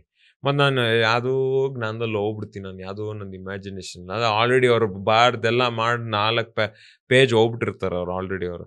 ಬಟ್ ಅದೇ ಲಾಸ್ಟ್ ಅಲ್ಲಿ ಎಕ್ಸಾಮ್ ಎಲ್ಲ ಅಷ್ಟು ಕರೆಕ್ಟಾಗಿ ಬರ್ತಾ ಇಲ್ಲ. ನಮ್ಮ ಅಮ್ಮಂಗೆ ಹೇಳೋರು, ನಿಮ್ ಮಗ I don't think he will excel very well, ಹಂಗೆ ಹಿಂಗೆ ಅಂತೆಲ್ಲ ತಲೆ ಮೇಲೆ ಲೇಬಲ್ ಹಾಕಿ ನೀಟಾಗಿ ಕೂರ್ಸ್ಬಿಟ್ರು. ಸೊ ನಾವು ಏನ್ ಅನ್ಕೊಂಡ್ವಿ, ಆಯ್ತಪ್ಪ ನಮ್ಗೇನ್ ಓದಕ್ ಬರೆಯಕ್ಕಿಲ್ಲ, ನಮ್ಗೇನ್ ಲಾಯಕ್ಕಲ್ಲ. ಬಟ್ ನಾನು ಪ್ರಾಣಿಗಳ ಜೊತೆಗೆ ಇರ್ಬೇಕಷ್ಟೇ. ಬಟ್ ತೊಂದ್ರೆ ಏನಾಯ್ತು ಅಂದ್ರೆ ಓದ್ರೇನೆ ಪ್ರಾಣಿಗಳ ಜೊತೆಗೆ ಇರಕ. ಯಾಕಂದ್ರೆ ಇಟ್ ಇಸ್ ರಿಸರ್ಚ್ಗೆ ಇದಾದ್ರಿಂದ ಅದಕ್ಕೆ ಒಂದಿಷ್ಟು ಕ್ವಾಲಿಫಿಕೇಶನ್ಸ್, ಕೆಮಿಸ್ಟ್ರಿ ಗೊತ್ತಿರ್ಬೇಕು, ಒಂದಿಷ್ಟು ಬೇಸಿಕ್ಸ್, ಅನಿಮಲ್ಸ್ ಬಗ್ಗೆ ಗೊತ್ತಿರ್ಬೇಕು. ಅನಿಮಲ್ಸ್ ಗಿಂತ ಗೊತ್ತಿರೋದು ಅಂದ್ರೆ ನಮ್ಗೆ ಗೊತ್ತಿರೋದು ಟೆಕ್ನಿಕಲಿ, ಸೈಂಟಿಫಿಕಲಿ ಗೊತ್ತಿರ್ಬೇಕು ಅಂದ್ರೆ ಓದ್ಬೇಕು. Yes, and not just that, scientifical ಆಗಿ ಕಲಿಬಹುದು, ಅದೇನ್ ತೊಂದರೆ ಇಲ್ಲ. ಬಟ್ ನೀವು normal college system, school system ಅಲ್ಲಿ ಹೋಗ್ಬೇಕು, ಟ್ರಿಗ್ನಾಮೆಟ್ರಿನೂ ಓದ್ಬೇಕು. ಈಗ ಎಲ್ಲೋ ಇದೇನೋ ಇದಾಗ್ಬೇಕು, ಟ್ರಿಗ್ನಾಮೆಟ್ರಿ ಓದ್ಬೇಕು, ಆಲ್ಜಿಬ್ರಾ ಓದ್ಬೇಕು, ಇದು ಓದ್ಬೇಕು ಅಂದ್ರೆ ಏನಿಗ್ ಬೇಕದೆಲ್ಲ. ನಾನು ಇವಾಗ ನನ್ ಬಾಟ್ಲ್ ಇಡ್ತೀನಿ, ಈ ಆಂಗಲ್ ಇಂದ ಆ ಆಂಗಲ್ ಹಿಂಗೆ ಬರತ್ತೆ, ಈ ಆಂಗಲ್ ಹಾಕಕ್ಕಾಗತ್ತ? ಇಲ್ಲ. And it is not necessary. Of course it is a choice given, correct. But ತಲೆಗೆ ಹೋಗ್ತಾ ಇಲ್ಲ ಅಂದಾಗ ನಾವ್ ಏನ್ ಕಲ್ತು ಉಪಯೋಗ ಅದು? ಸೊ ಈ ತರ ಇರ್ಬೇಕಾದ್ರೆ ನನ್ಗೆ ಏನ್ ಮಾಡ್ಬೇಕು ಗೊತ್ತಾಗಿಲ್ಲ. 10th ಆಯ್ತು. 10th ಅದು ಏನು ಎಷ್ಟು 50% ಏನೋ ಬಂದ್ಬಿಡ್ತು. ಅದು ನಮ್ಮ ಅಪ್ಪ ಅಂದ್ರೆ ಏನ್ ಪಾಸ್ ಆಯ್ತಾ ಫೇಲ್ ಆಯ್ತಾ ಅಂದ್ರೆ ನಂಗೆ ಗೊತ್ತಿಲ್ಲ ಅಂದೆ. ಒಟ್ಟು ಹೆಂಗೋ ಪಾಸ್ ಆಗೋದೆ 50% ಬಂದಿದ್ದು. ನಾನ್ ನಿಜ ಹೇಳ್ಬೇಕು ಅಂದ್ರೆ ನಂಗೆ 50% ಬಂದಿದ್ದು ನಾನು ಸೀರಿಯಸ್ ಆಗಿ ರೋಡಲ್ಲಿ ಚಡ್ಡಿ ಗಿಡ್ಡಿ ಎಲ್ಲ ಬಿಚ್ಚು ನೇಕೆಡ್ ಆಗಿ ಓಡ್ಬೇಕು ಅಂತಿದ್ದೆ. ನಾನು 50% ಬಂದಿದ್ದೆ. ಏನ್ ಮಾಡ್ತೀರಾ ಇವಾಗ, ಯಾರು ಏನು ಮಾಡಕ್ಕಾಗಲ್ಲ ಅಂತ. ಬಟ್ ಆಫ್ಟರ್ ದಟ್ ನಾನು ಕಾಲೇಜ್ಗೆ ಟ್ರೈ ಮಾಡಿದೆ. ಬಟ್ ಕಾಲೇಜಲ್ಲಿ ತುಂಬಾ ಏನಂತಾರೆ ಸಬ್ಜೆಕ್ಟ್ಸ್ಗಳು ನಂಗೆ ಕಷ್ಟ ಆಗತ್ತೆ ಅಂತ NIOS ಮಾಡಿದೆ, national institute of open schooling, Malleshwaram ಅಲ್ಲಿ ಇದೆ. ಸೊ ಅದು ನೀವು ಕರೆಸ್ಪಾಂಡೆನ್ಸ್ ತರದೇ ಓಪನ್ ಸ್ಕೂಲ್, ಅದನ್ನು ಟ್ರೈ ಮಾಡಿದೆ. ಅಲ್ಲೂ ಅಷ್ಟೇ, first biology my favourite subject. Biology favourite subject ಎಲ್ಲ ಆಯ್ತು. ಬರ್ದೆ ಫಸ್ಟ್ ಎಕ್ಸಾಮು, ಇಲ್ಲಪ್ಪ ಆಯ್ತು ಟ್ಯೂಷನ್ಗೆಲ್ಲ ಹೋಗಿ ಪಾಪ ನಮ್ಮಮ್ಮ ಟ್ಯೂಷನ್ ಕಳ್ಸಿದ್ರು, ಅದಾಯ್ತು ಕಲ್ತೆ ಬರ್ದೆ. ಎಕ್ಸಾಮ್ ರಿಸಲ್ಟ್ ಬರುತ್ತೆ, ಎಲ್ಲ ಬಂದು ರಿಸಲ್ಟ್ ಬಂದು ನೋಡ್ತೀನಿ ಕೈಯಲ್ಲಿ 15 ಮಾರ್ಕ್ಸ್ ಕೊಟ್ಟಿದ್ದಾರೆ 100ರಲ್ಲಿ. ನಾನು ಅಯ್ಯೋ ದೇವ್ರೆ 15 ಮಾರ್ಕ್ಸ್ ಏನೆಲ್ಲ ಬರ್ದೆ, ಎಲ್ಲ ಟೆಕ್ಸ್ಟ್ ಬುಕ್ ಅಲ್ಲಿ ಇರೋ ತರನೇ ಬರಿಬೇಕು ಅಂತ. ನಾನ್ ಆಗಲ್ಲ ನನ್ಗದು. ನಮಗ್ ತಿಳಿದಿದ್ ಬರಿತೀವಿ, ಇವ್ರ ಅದ್ಲ ಕರೆಕ್ಟ್ ಮಾಡೋರು ತಿಳಿದಿದ್ಯೋ ಇಲ್ವೋ ನಮ್ಗೆ ಗೊತ್ತಿಲ್ಲ, ಅವ್ರ ಹೆಂಗ್ ಕರೆಕ್ಟ್ ಮಾಡ್ತಾರೆ ಅಂತಾನೂ ಗೊತ್ತಿಲ್ಲ. ಸುಮ್ನೆ 15 ಮಾರ್ಕ್ ಕೊಟ್ರು, ಆಯ್ತು ಸರಿ ಆಯ್ತು ಏನೋ ಆಯ್ತು. 4 exam ಬರ್ದಿದ್ದೆ.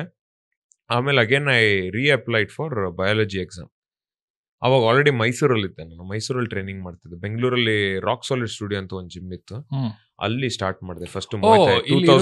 Already you started preparing for this. ನಾನು ಆಲ್ರೆಡಿ 2015 ಅಲ್ಲೇ ನಾನು ಸ್ಟಾರ್ಟ್ ಮಾಡ್ಬಿಟ್ಟಿದ್ದೆ ಟ್ರೈನಿಂಗ್. ಬಟ್ ಪ್ರೊಫೆಷನಲ್ ಆಗಿ ತಗೋತೀನಿ ಇದು ಫಸ್ಟ್ ಫೈಟ್ 2015 ಸೋತೆ ನಾನು ಒಂದು ಫೈಟ್. ಅದು ಎಲ್ಲಿತ್ತು ಫೈಟ್? ಅದು ಕಂಟಿನ್ಯೂಸ್ ಸ್ಟೇಡಿಯಂ ಅಲ್ಲೇ ಇತ್ತು ಅನ್ಕೋತೀನಿ. ಸೊ ನ್ಯಾಷನಲ್ಸ್ ಜೂನಿಯರ್ ನಡೀತು, ಅದೇ ನಾನು ಫಸ್ಟ್ ಫೈಟ್ ಆಡಿದ್ದು. ಅಲ್ಲೂ ಅಷ್ಟೇ full over confident. What was that fight? Amateur fight. ಅಲ್ಲೂ ಅಷ್ಟೇ ಅದು ನಮ್ಮ ಅಪ್ಪ ಬೇರೆ ಚೀಫ್ ಗೆಸ್ಟ್ ಈವೆಂಟ್ಗೆ ಅಂತ ಅಲ್ಲೇ ಹಿಡ್ದು ಹಿಂಗ್ ಹೊಡಿತೀನಿ ಹಂಗ್ ಹೊಡಿತೀನಿ ಅಂತ 3 ರೌಂಡ್ ಎಣ್ಣೆ ಹೊಡೆದವ್ರ ಸುಮ್ನೆ ಕೈ ಬಿಸಾಡಿದ್ದಾಯ್ತು. I lost that fight. But ಆ ಲಾಸೇ ನನ್ಗೆ ಇವತ್ತು ತಂದಿರೋದಿಲ್ಲ, ಯಾಕಂದ್ರೆ ಅಲ್ಲಿಂದನೇ ಅನ್ಕೊಂಡೆ ಇದೆಲ್ಲ ಬಿಟ್ಬಿಡು, ಓದೋದ್ಗಿದೆಲ್ಲ ಇದ್ರಲ್ಲೇ ನಂಗೆ ಸರಿ ಅನ್ಬಿಟ್ಟು ಅಲ್ಲಿ ಸ್ಟಾರ್ಟ್ ಆಗಿದ್ದು. So that fight took me into a very different ಇದು. ಅಂಡ್ ಫ್ರಮ್ ದೇರ್ ಅಪ್ಪ ಬಂದ್ ಅಲ್ಲಿ ಚೀಫ್ ಗೆಸ್ಟ್ ಆಗಿ ಬಂದಾಗ ಅಲ್ಲೊಂದು ಮೈಸೂರಿಂದ ಒಂದು ಟೀಮ್ ಬಂದಿತ್ತು, AMS academy of marshal science ಅಂತ. ಹೆಡ್ ಕೋಚ್ ಬಂದ್ಬಿಟ್ಟು ಕ್ರೂ ವಿಕ್ರಮ್ ನಾಗರಾಜ್. ಸೊ ಅದಾದ್ಮೇಲೆ 1-2 ಫೈಟ್ ಆದ್ಮೇಲೆ ನಾನು ಮೈಸೂರಿಗೆ ಶಿಫ್ಟ್ ಆದೆ. ಆ ಟೈಮಲ್ಲಿ ನಾನು NIOS ಎಲ್ಲ ಮಾಡ್ತಾ ಇದ್ದೆ. ಅವಾಗ ಏನಾಯ್ತು, ಸೆಕೆಂಡ್ ಟೈಮ್ ಬಯಾಲಜಿ ಎಕ್ಸಾಮ್ ಬರೆಯಕ್ ಹೋದೆ. ಮೈಸೂರದೇನ ಎಲ್ಲ ಮೈಸೂರಿಂದ ಬಂದೆ, ಕೂತ್ಕೊಂಡೆ, ಎಕ್ಸಾಮ್ ಹಾಲ್ಗೆ ಹೋದೆ, ಕೂತ್ಕೊಂಡೆ. 1-2 ನಿಮಿಷ ಯೋಚನೆ ಮಾಡಿದೆ, ಬರತ್ತಲ್ಲ ಪೇಪರು ಅಂತ. ಆಮೇಲೆ ಅನ್ನಿಸ್ತು ನಿಜವಾಗ್ಲೂ ಬರಿಬೇಕೋ ಬರಿಬಾರ್ದ ಅಂತ. ನಾನು ಸೀದಾ ಎದ್ದು ಆಚೆ ಹೊಟ್ಟೋದೆ. ನನಗೆ ಸಾಕು, ಓದಿದ್ದು ಉಪಯೋಗ ಇಲ್ಲ ನನಗೆ ಓದೋದು ಅಂತ. ಅದೇ ಎಂಡ್ ನಂದು ಎಜುಕೇಶನ್. ಆಮೇಲೆ ನನ್ ಬುಕ್ಕು ಪೆನ್ನು ಪೇಪರ್ ಮುಟ್ಲೇ ಇಲ್ಲ ಅದಾದ್ಮೇಲೆ. ಯಾಕಂದ್ರೆ ತುಂಬಾ ನನ್ಗೆ made my mind clear. And also ನನ್ಗೆ ಇವತ್ತವರೆಗೂ ಅಷ್ಟೇ ಎಕ್ಸಾಮ್ ನೀವೇನೇ ಎಕ್ಸಾಮ್ ನಾನು ಬರೆಯಕ್ಕೆ ಹೋಗಲ್ಲ. It is a dislike which I have to overcome. ಅದನ್ನ ಓವರ್ಕಮ್ ಮಾಡ್ಬೇಕು ನಾನು. ಯಾಕಂದ್ರೆ ಇವೆಂಚುಲಿ ನಾನು ಏನೇ ಇವಾಗ ಫಿಟ್ನೆಸ್ ಎಕ್ಸಾಮ್ ಆಗ್ಲಿ, ಅದೋ ಒಂದು ಮೋಯ್ತಾದೆ ಎಕ್ಸಾಮ್ ಆಗ್ಲಿ, ಏನೋ ಬಂತು ಅಂದ್ರೆ ಬರೀಲೇಬೇಕಾಗತ್ತೆ. ಬಟ್ ನನ್ಗೆ ಎಷ್ಟು ಟ್ರಾಮಾ ಆಗೋಯ್ತು ಬರೆಯೋದು ಓದೋದು ಅಂದ್ರೆ, ನನ್ಗೆ ಬುಕ್ಕೇ ಮುಟ್ಲಿಲ್ಲ ನಾನು 15 ವರ್ಷ. ಯಾವಾಗ ಎಷ್ಟು 2016 ಈ ಬುಕ್ ಎಲ್ಲ ಓದಕ್ ಇಷ್ಟನೇ ಇರ್ಲಿಲ್ಲ. ಒಂದ್ 7-8 ಇಯರ್ಸ್ ನನ್ ಬುಕ್ಕೇ ಮುಟ್ಲಿಲ್ಲ, ಯಾವ ಬುಕ್ಕು ಮುಟ್ಲಿಲ್ಲ ನಾನು. ನಂಗೆ ಓದಕ್ಕೆ ಮನ್ಸು ಬರಲಿಲ್ಲ ಅದು. ಅದಾದ್ಮೇಲೆ ಅದೇ ಎಕ್ಸಾಮ್ ಎಲ್ಲ ಇದಾಯ್ತು, ನನ್ನ I completely shifted to professional ಆಡ್ಲೇಬೇಕು. ಮೊಯ್ತಾಯಲ್ಲಿ ಎಕ್ಸಾಮ್ ರಿಟರ್ನ್ ಎಕ್ಸಾಮ್ ಇರುತ್ತಾ? ಇಲ್ಲ, ಫೈಟಿಂಗ್ ಅಲ್ಲೆಲ್ಲ ಇಲ್ಲ. ಬಟ್ ನೀವು ಮೋಯ್ ಬರೋನ್ ಟೆಕ್ನಿಕ್ಸ್ ಕಲಿಬೇಕು. ನಿಮ್ಗೆ ಅದ್ರಲ್ಲೂ ಬೇರೆ ತರ, ಇವಾಗ ಕರಾಟೆ ತರ ಬ್ಲಾಕ್ ಬೆಲ್ಟ್, ಬ್ಲೂ ಬೆಲ್ಟ್ ಆ ತರ ಬರುತ್ತಲ್ಲ. ಸೊ ಆ ತರದ್ದು ಮೊಯ್ತಾಯಲ್ಲಿ ಎಜುಕೇಶನ್ ಸಿಸ್ಟಮ್ ಮೋಯ್ ಬರಾನ್, ಮೀ ಮೋಯ್, ಲುಕ್ ಮೋಯ್ ಅಂತ ಏನೋ ಒಂದಿಷ್ಟು ಬೇರೆ ಬೇರೆ ತರ. ನೀವು ಟ್ರೈನರ್ ಆಗ್ಬೇಕು ಮುಂದೆ ಅಂದ್ರೆ, ಟ್ರೈನರ್ ಆಗ್ಬೇಕು, ಅದ್ರದ್ದು ಐಡಿಯಾ ಇರಬೇಕು, ಅದ್ರ ಬಗ್ಗೆ ತಿಳುವಳಿಕೆ ಇದ್ದು ಮುಂದೆ ಸ್ಟೂಡೆಂಟ್ಸ್ಗೆ, ಇಲ್ಲಾಂದ್ರೆ ನೀವೊಂದು ಇನ್ಸ್ಟಿಟ್ಯೂಟ್ ತೆಗಿತೀರಾ ಅಂದ್ರೆ ಅದೆಲ್ಲ ಇರ್ಬೇಕು. ಸೊ ಅಲ್ಲಿಂದ ಕಂಪ್ಲೀಟ್ ನಾನು ಫೈಟಿಂಗ್ಗೆ ಶಿಫ್ಟ್ ಆಗೋದು, ಎಲ್ಲ ಬಿಟ್ಬಿಟ್ಟೆ. ನಾನು ಥೈಲ್ಯಾಂಡ್ ಶಿಫ್ಟ್ ಆಗಿದ್ದೆ ಯಾವಾಗ? 2018 ಅಲ್ಲಿ ನಾನು ಥೈಲ್ಯಾಂಡ್ಗೆ ಹೋಗಿದ್ದೆ. ಬಿಕಾಸ್ ಫೈಟ್ಗ ಅಥವಾ ಕಲಿಬೇಕು ಅಂತ? ಇಲ್ಲ, ಫೈಟ್ಗೆನೆ ನಾನು ಫಿಕ್ಸ್ ಆಗಿ ಹೋಗಿದ್ದೆ. ಯಾಕಂದ್ರೆ ಆಲ್ರೆಡಿ ನಾನು ಇಂಡಿಯಾಲೇ ನಾನು ಬೇಕಾದಷ್ಟು ಅಮೇಚರ್ ಫೈಟ್ಸ್ ಆಡಿದ್ದೆ. ನನ್ ಪ್ಲಾನ್ ಇದ್ದಿದ್ದು ಬರೀ 3 ತಿಂಗಳ ಇಲ್ಲಿ ನಮ್ಮ ಮೈಸೂರಲ್ಲಿ ಮಾಡಿ ಥೈಲ್ಯಾಂಡ್ಗೆ ಹೋಗ್ಬಿಡೋದು ಅಂತ. ಬಟ್ ನಾನು ಅಲ್ಲೊಂದು 2 ವರ್ಷ ಅಲ್ಲೇ ಇದ್ದೆ. 2 ವರ್ಷ ಅಲ್ಲೇ ಇದ್ದು ಟ್ರೈನಿಂಗ್ ಮಾಡಿ ಒಂದಿಷ್ಟು ಒಳ್ಳೊಳ್ಳೆ ಫೈಟ್ಸ್ ಆಡಿ ಆಕ್ಚುಲಿ ನನ್ಗೆ ಅಲ್ಲೇ ಇಂಪ್ರೂವ್ಮೆಂಟ್ ಆಗಿದ್ದು ಮೈಸೂರಲ್ಲಿ. ಸೊ ಯಾಕಂದ್ರೆ ನಮ್ ಕೋಚ್ ಬಂದ್ಬಿಟ್ಟು ತುಂಬಾ ಟೆಕ್ನಿಕಲ್ ಆಗಿ ವರ್ಕ್ ಮಾಡಿಸಿ ನನಗೆ ಆಮೇಲೆ ಐ ಸ್ಟಾರ್ಟ್ ಗೆಟಿಂಗ್ ನಾಕ್ಔಟ್ ಮಾಡಕ್ ಸ್ಟಾರ್ಟ್ ಮಾಡಿದೆ ಫೈಟ್ ಅಲ್ಲಿ. ಅಲ್ಲಿಂದ ನನ್ನ ಒಂದು ಗೇಮ್ ಒಂದು ಒಳ್ಳೆ ಲೆವೆಲ್ಗೆ ಬಂತು. ಇಲ್ಲಿ ಮೈಸೂರಲ್ಲೆಲ್ಲ ಆಡಿದ್ದು ಮೊಯ್ಥಾಯ್ ಟ್ರೈನಿಂಗ್ ಅಂತಾನೇನಾ ಅಥವಾ ಜಸ್ಟ್ ರೆಸ್ಲಿಂಗ್ ಆರ್ ಬಾಕ್ಸಿಂಗ್ ಅಂತಾನಾ? See wrestling is a very different. ಇದು wrestling is ground game, grappling. Muay Thai, boxing, kickboxing is all striking, stand-up game. ಮುಂದೆ ನಿಂತ್ಕೊಂಡು ಕೈ ಕಾಲು ಎತ್ತು ಹೊಡಿಯೋದು ಆ ಥರದ್ದು. ಬಟ್ ಅಲ್ಲಿದ್ದು MMA ಇತ್ತು, ಮಿಕ್ಸ್ಡ್ ಮಾರ್ಷಲ್ ಆರ್ಟ್ಸ್ ಅಂದ್ರೆ ನಿಮ್ಗೆ ಎಲ್ಲದು ಮಿಕ್ಸ್, ಕುಸ್ತಿ, ಮುಯ್ ಥೈ, ಬಾಕ್ಸಿಂಗ್, ಜೂಡೋ ಎಲ್ಲ ಮಿಕ್ಸ್ ಆಗಿ ನಿಮ್ಗೆ ಮಿಕ್ಸ್ಡ್ ಮಾರ್ಷಲ್ ಆರ್ಟ್ಸ್ ಬರೋದು. ಬಟ್ ನಾನು ಬರೀ ಮುಯ್ ಥೈ ಮಾಡಿದೆ. ನಾನು MMA ಮಾಡಿದೀನಿ, ಒಂದು MMA fight ಆಡಿದ್ದೀನಿ.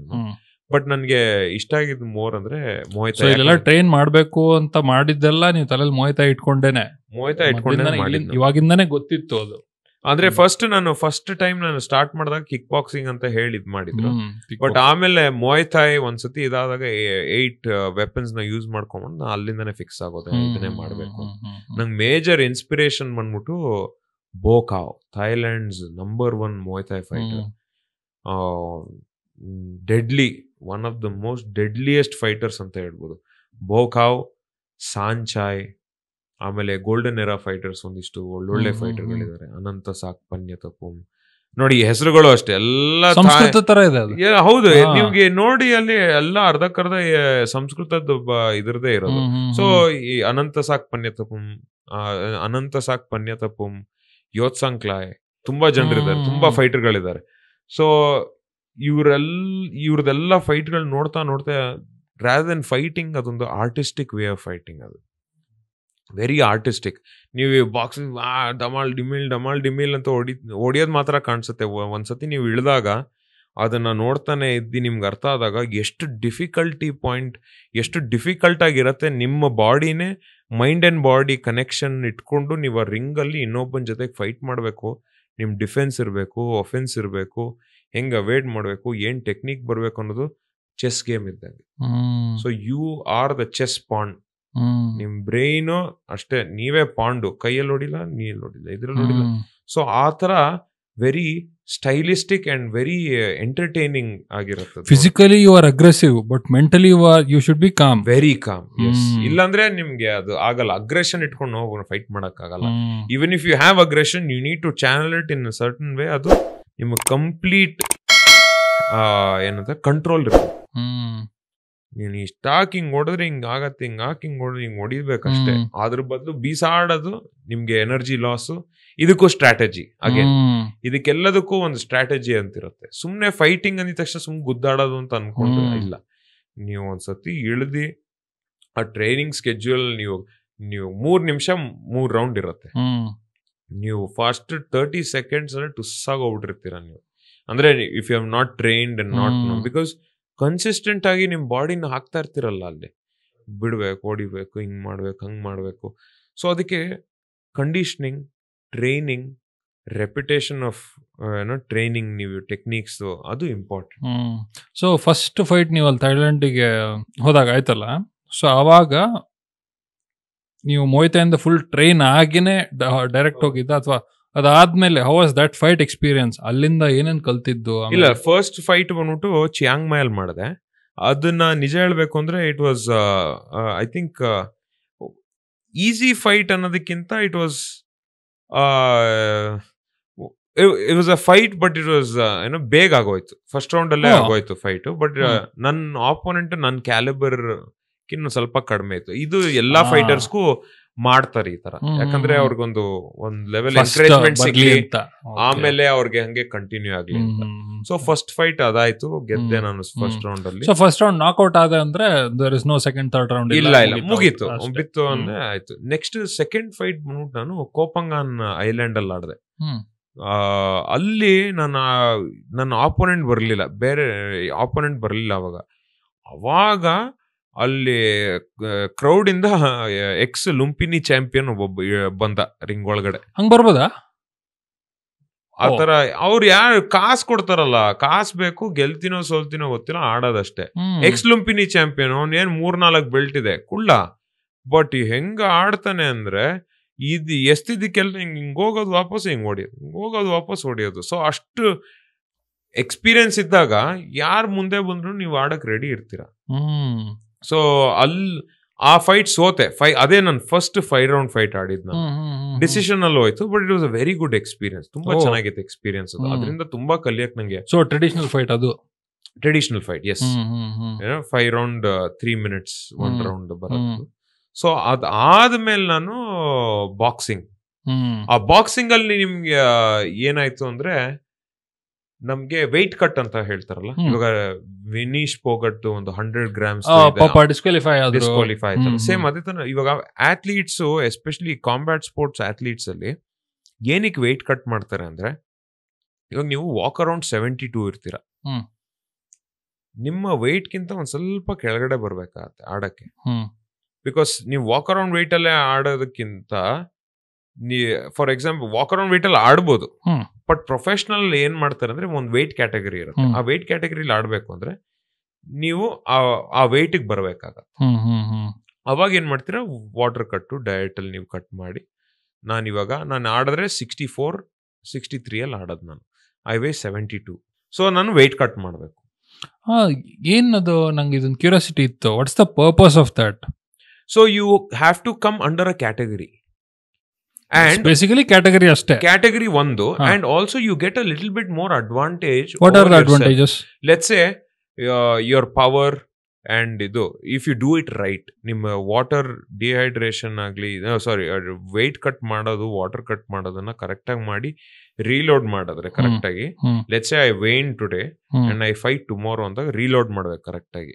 V take about 4 to 5 days to cut weight. ನಾವು ವಾಟರ್ ಕಟ್ ಮಾಡೋದು, ಸೋನಾ ಸೂಟ್ ಹಾಕೊಂಡು ಓಡೋದು, ಅನ್ನ ತಿನ್ಬಾರ್ದು, ಉಪ್ಪು ತಗೋಬಾರ್ದು, ಮತ್ತೆ ಅನ್ನ ಉಪ್ಪು ತಿನ್ಬಾರ್ದು, ಯಾಕಂದ್ರೆ ಅದಷ್ಟು ಕಾರ್ಬ್ಸು ಮತ್ತೆ ಸಾಲ್ಟ್ ನೀರ್ ಹಿಡಿಯತ್ ಮೈಯಲ್ಲಿ.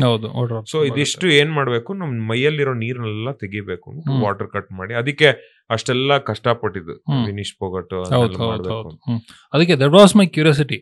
ವೆಯ್ಟ್ ಕಟ್ ಆತರ ಮಾಡಿದಾಗೆಲ್ಲ ಅದೇನ್ ಬಿಕಾಸ್ ಎನರ್ಜಿ ಜಾಸ್ತಿ ಬರುತ್ತಾ, ಅಥವಾ ಎನರ್ಜಿ ಜಾಸ್ತಿ ಅಂತಲ್ಲ, ಅದೊಂದು ಕ್ಯಾಟಗರಿ ಇರುತ್ತೆ. 100 pound guy or 100 kg guy ಪಂಚಲ್ಲೂ ಅಂಡ್ 72 ಪಂಚಲ್ಲೂ ಲಾಟ್ ಆಫ್ ಡಿಫರೆನ್ಸ್. ಅವ್ನ್ 100 kg ಇದ್ದು ಅವ್ನ್ ಪಂಚಲ್ ಸ್ಟ್ರೆಂತ್ ಇರ್ಬೋದು, ಫೇರ್ ಮ್ಯಾಚ್ ಇರ್ಬೋದು. It has to be a fair match. But also there are fights. ಅಲ್ಲಿ ಜಪಾನ್ ಅಲ್ಲಿ ನಡೀತಾ ಇತ್ತು ಪ್ರೈಡ್ ಅಂತೆಲ್ಲ. ಸೊ ಅವಾಗ ಈ ತರ ವಿಚಿತ್ರ ಮ್ಯಾಚ್ ಅಪ್ ಮಾಡೋರು. ಇಷ್ಟು ದೊಡ್ಡ ಕಿರೋನ್ ಮೇಲೆ ಇಷ್ಟು ಕುಳ್ಳು ಕಿರೋನ್ ಹಾಕ್ಬಿಟ್ಟು. ಸೊ ಅಲ್ಲಿ ವೇಟ್ ಕ್ಯಾಟಗರಿ ಇಲ್ಲ, ಅದು ಬೇರೆ ತರ ಇತ್ತು. ಅದು ಮೊಯ್ತಾಯ್ನೇ ಅಲ್ಲ, ಮೊಯ್ತಾಯ್ನೇ ಕಿಕ್ ಬಾಕ್ಸಿಂಗ್ ಇದ್ದಿದ್ದು, ಕಿಕ್ ಬಾಕ್ಸಿಂಗ್ ಜಪಾನ್ ಅಲ್ಲಿ. ಸೊ ಇದಕ್ಕೆ ಏನಾಗತ್ತೆ, ಅದೇ ಇದು ಎಂಟರ್ಟೈನ್ಮೆಂಟ್ ಗೋಸ್ಕರ ರಿಸ್ಕ್ ತಗೊಳಕ್ ರೆಡಿ ಇರ್ತಾರೆ, ಅದಕ್ಕೆ ಕಾಸು ಕೊಡೋಕು ರೆಡಿ. ಗ್ಯಾಂಬ್ಲಿಂಗ್ ಅಂತಲ್ಲ, ಥೈಲ್ಯಾಂಡ್ ಅಲ್ಲ ಇದು, ಜಪಾನ್ ಅಲ್ಲಿ ಇದು. ಗ್ಯಾಂಬ್ಲಿಂಗ್ ಅಂತಾನೂ ಅಲ್ಲ, this is just entertainment show.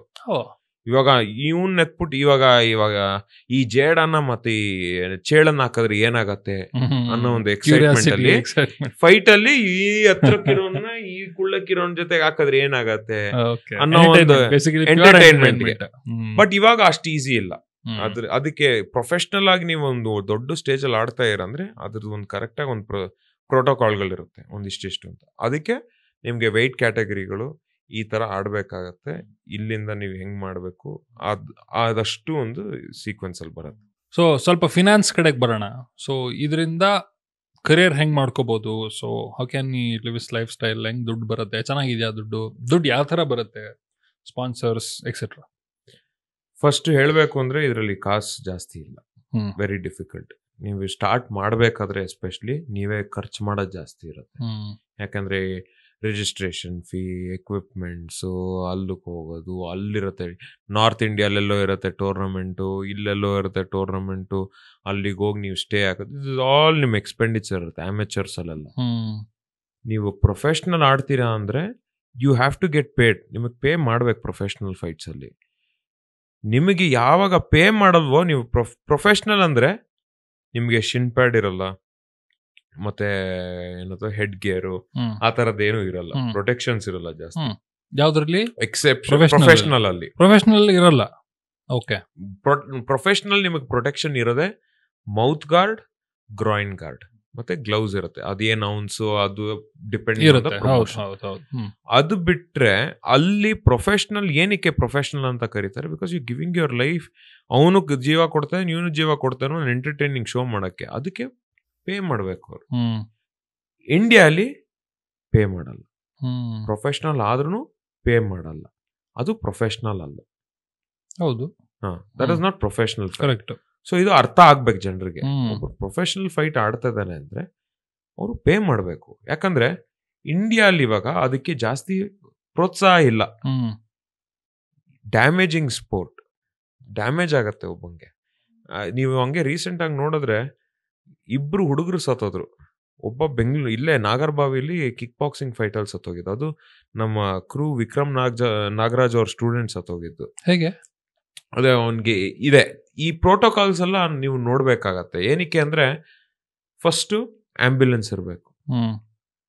2 ದಿವಸ ಫೈಟ್ ಇರೋದು. ಅಮೆಚೂರ್ ಫೈಟ್ಸ್ ಇದೆ. K1 ಕರ್ನಾಟಕ ಅಂತ ನಡೆದಿದ್ದು. ಅಮೆಚೂರ್ ಫೈಟ್ ಅಲ್ಲಿ ಹೆಡ್ಗೇರ್ ಇರತ್ತಲ್ಲ, ಹೌದು. ಬಟ್ ಎಷ್ಟು ಫೈಟ್ ಆಡ್ತೀರಾ, ನಿಮ್ಮ ಡ್ಯಾಮೇಜ್ ಎಷ್ಟಾಗಿದೆ ಅದ್ರ ಮೇಲೆ ಅದನ್ನ ಗೇಜ್ ಮಾಡಿ ನೆಕ್ಸ್ಟ್ ಫೈಟ್ಗೆ ಹೋಗ್ಬೇಕು. ಲೆಟ್ಸೆ ನೀವಾಗ ನಾನು 2 ಸತಿ ಹೊಡೆದಿ, ನೀವು 2 ಸತಿ 3 ಸತ ಬಿದ್ದಿ ವಾಪಸ್ ಎದ್ದಿದ್ದೀರಾ, ಅದು ನಾಕ್ ಡೌನ್ ಅಂತ ಕರೀತಾರೆ. 2 ಸತಿ ನಾಕ್ ಡೌನ್ ಆಗಿದ್ದೀರಾ 1 ರೌಂಡ್ ಅಲ್ಲಿ ಅಂದ್ರೆ ನಿಮಗೆ ಕಂಕಷನ್ ಆಗಿರುತ್ತೆ. ಬ್ರೈನಿಗೆ ಡ್ಯಾಮೇಜ್ ಆಗಿರುತ್ತೆ. ಅದಕ್ಕೆ ಸ್ಟಾಪ್ ಮಾಡಬೇಕಾಗತ್ತೆ, ಇಲ್ಲಾಂದ್ರೆ ಡಾಕ್ಟರ್ ಚೆಕ್ ಮಾಡಬೇಕಾಗತ್ತೆ. ಅವಾಗ ಏನಾಗಿದೆ ಅಂದ್ರೆ ಓಕೆ 2 ಸತಿ ಹಿಂಗಾಗಿದೆ, ನೆಕ್ಸ್ಟ್ ಡೇಗೆ ಫೈಟ್ ಮಾಡಬೇಕಾಗಿರೋದು.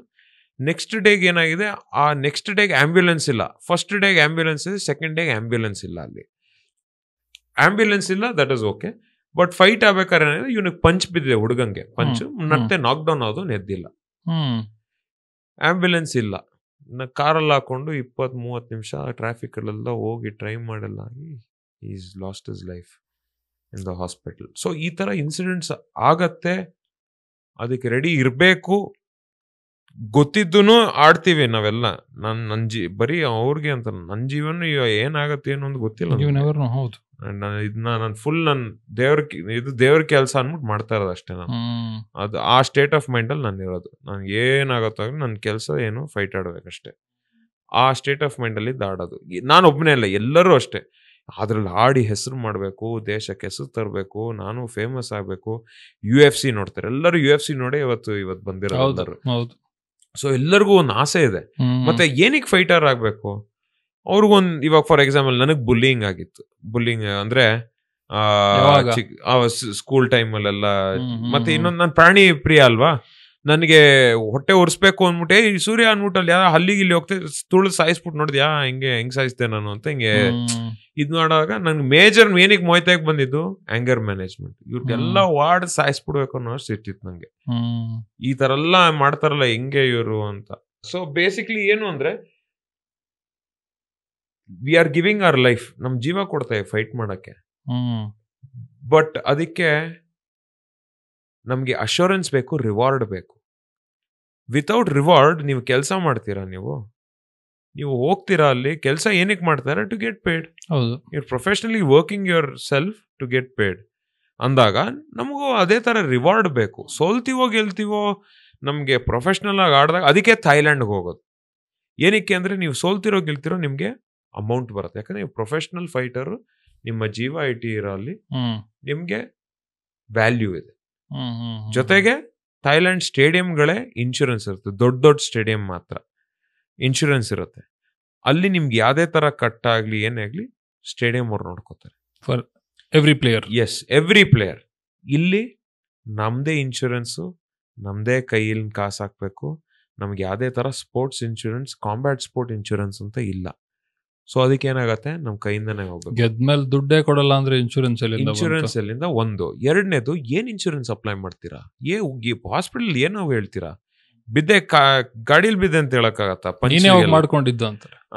ಮಾಡ್ಕೊಂಡಿದ್ದು ನಾವೇನು ಮಾಡಕ್ಕಾಗಲ್ಲ. This is a combat sport, you your self.